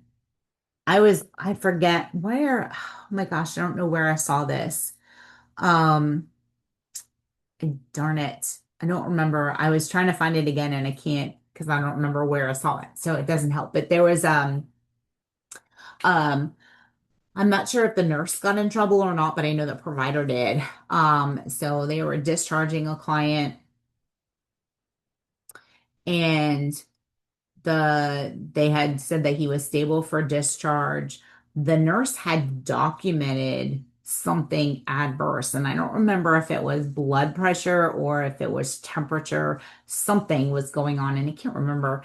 And the patient died, and after he was discharged. So, like, again, we have to be really mindful of, if there's any changes in your client's condition. I know it's one thing that we say put it in the nurse's notes, but it's also something you have to convey that to the healthcare provider as well. Let me pull this. We talked about these. This is the STEEP, the STEEEP. These are so the national patient safety goals. And so I did talk about these, but so this is something, I don't know if anybody has heard of this, but back in 1999, right here, the IOM did a study. It was called The Air is Human. There's actually more to the name of it, but I don't remember the whole name, but they did a study in 1999. They estimated that 44,000 to 98,000 Americans die each year as a result of medical errors. Okay, so this is a variety. This isn't just medication errors, it's wrong site surgeries, it's a variety of things. But high on the errors list, of course, is going to be a medication error. One of the That's always going to be the big ones. Improper client identification is often a problem in giving medication and in wrong site surgery. And so nurses are often involved in client preparation for surgery and marking the site, so no confusion exists during the surgical process. They also do what's called a surgical timeout. Okay. So before the client goes to sleep in the OR, okay, they're going to do a timeout. They're going to see, name of the client, allergies, what is the procedure being done. And so that is one of the ways that timeout has helped to decrease errors. I'm going to tell you there, I can't remember the cost from this. I've read this study a couple times. I don't remember the actual cost, but this number is it's totally outstanding. They did a follow-up to this study, I think it was in 2019, they did a follow-up. And after this study, I will tell you, they put a whole lot of safety, interventions into place.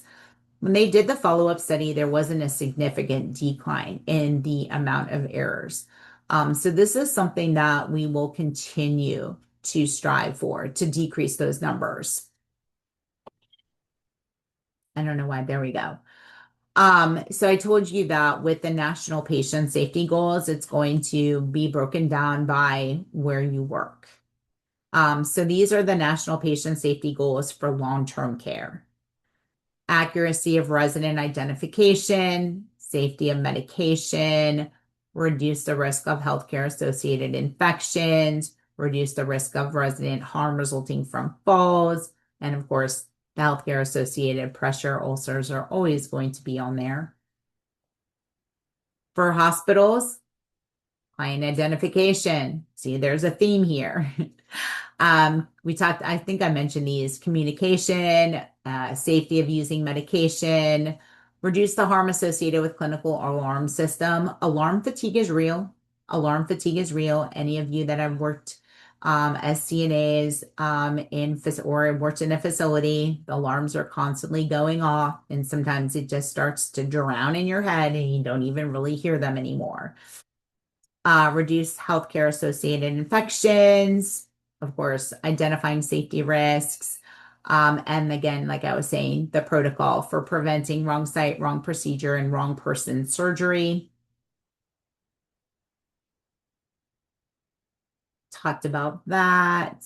I jumped ahead of myself when I did this. So one thing that I want to say is there's something when I talk about, you guys have done clinicals in long-term care facility, right?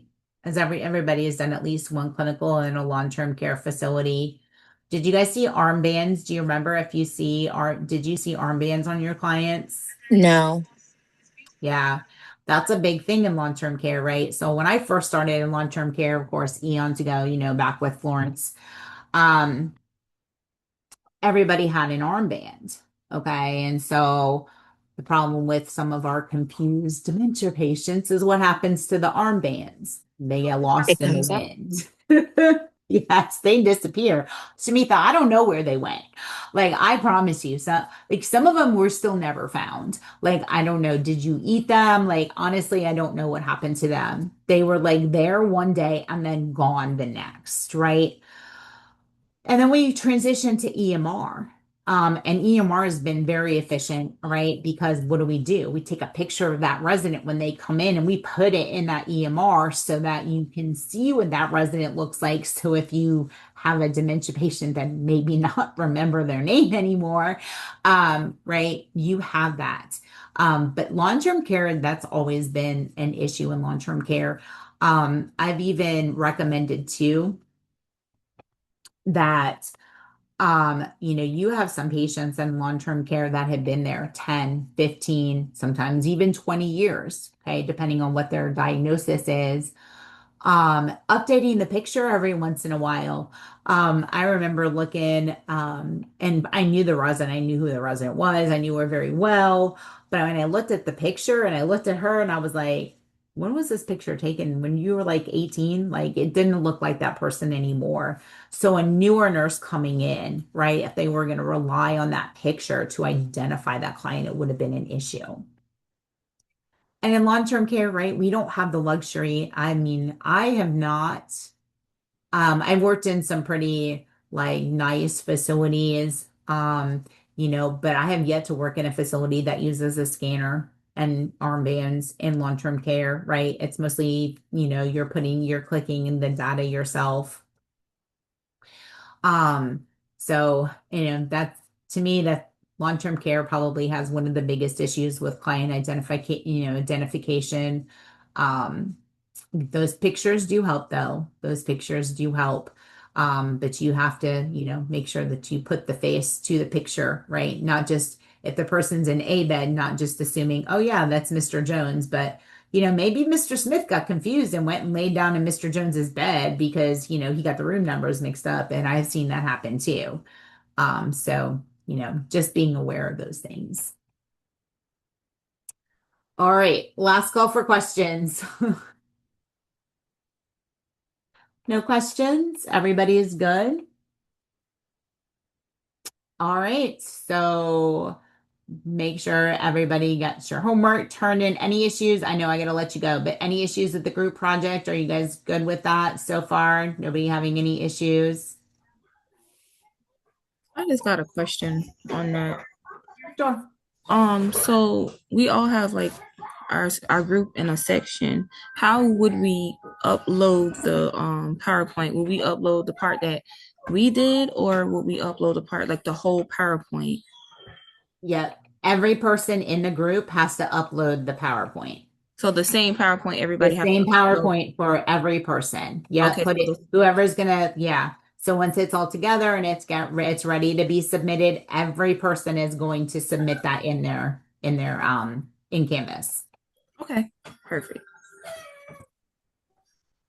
And Awesome. one more thing. I know it's to be presented in week 10.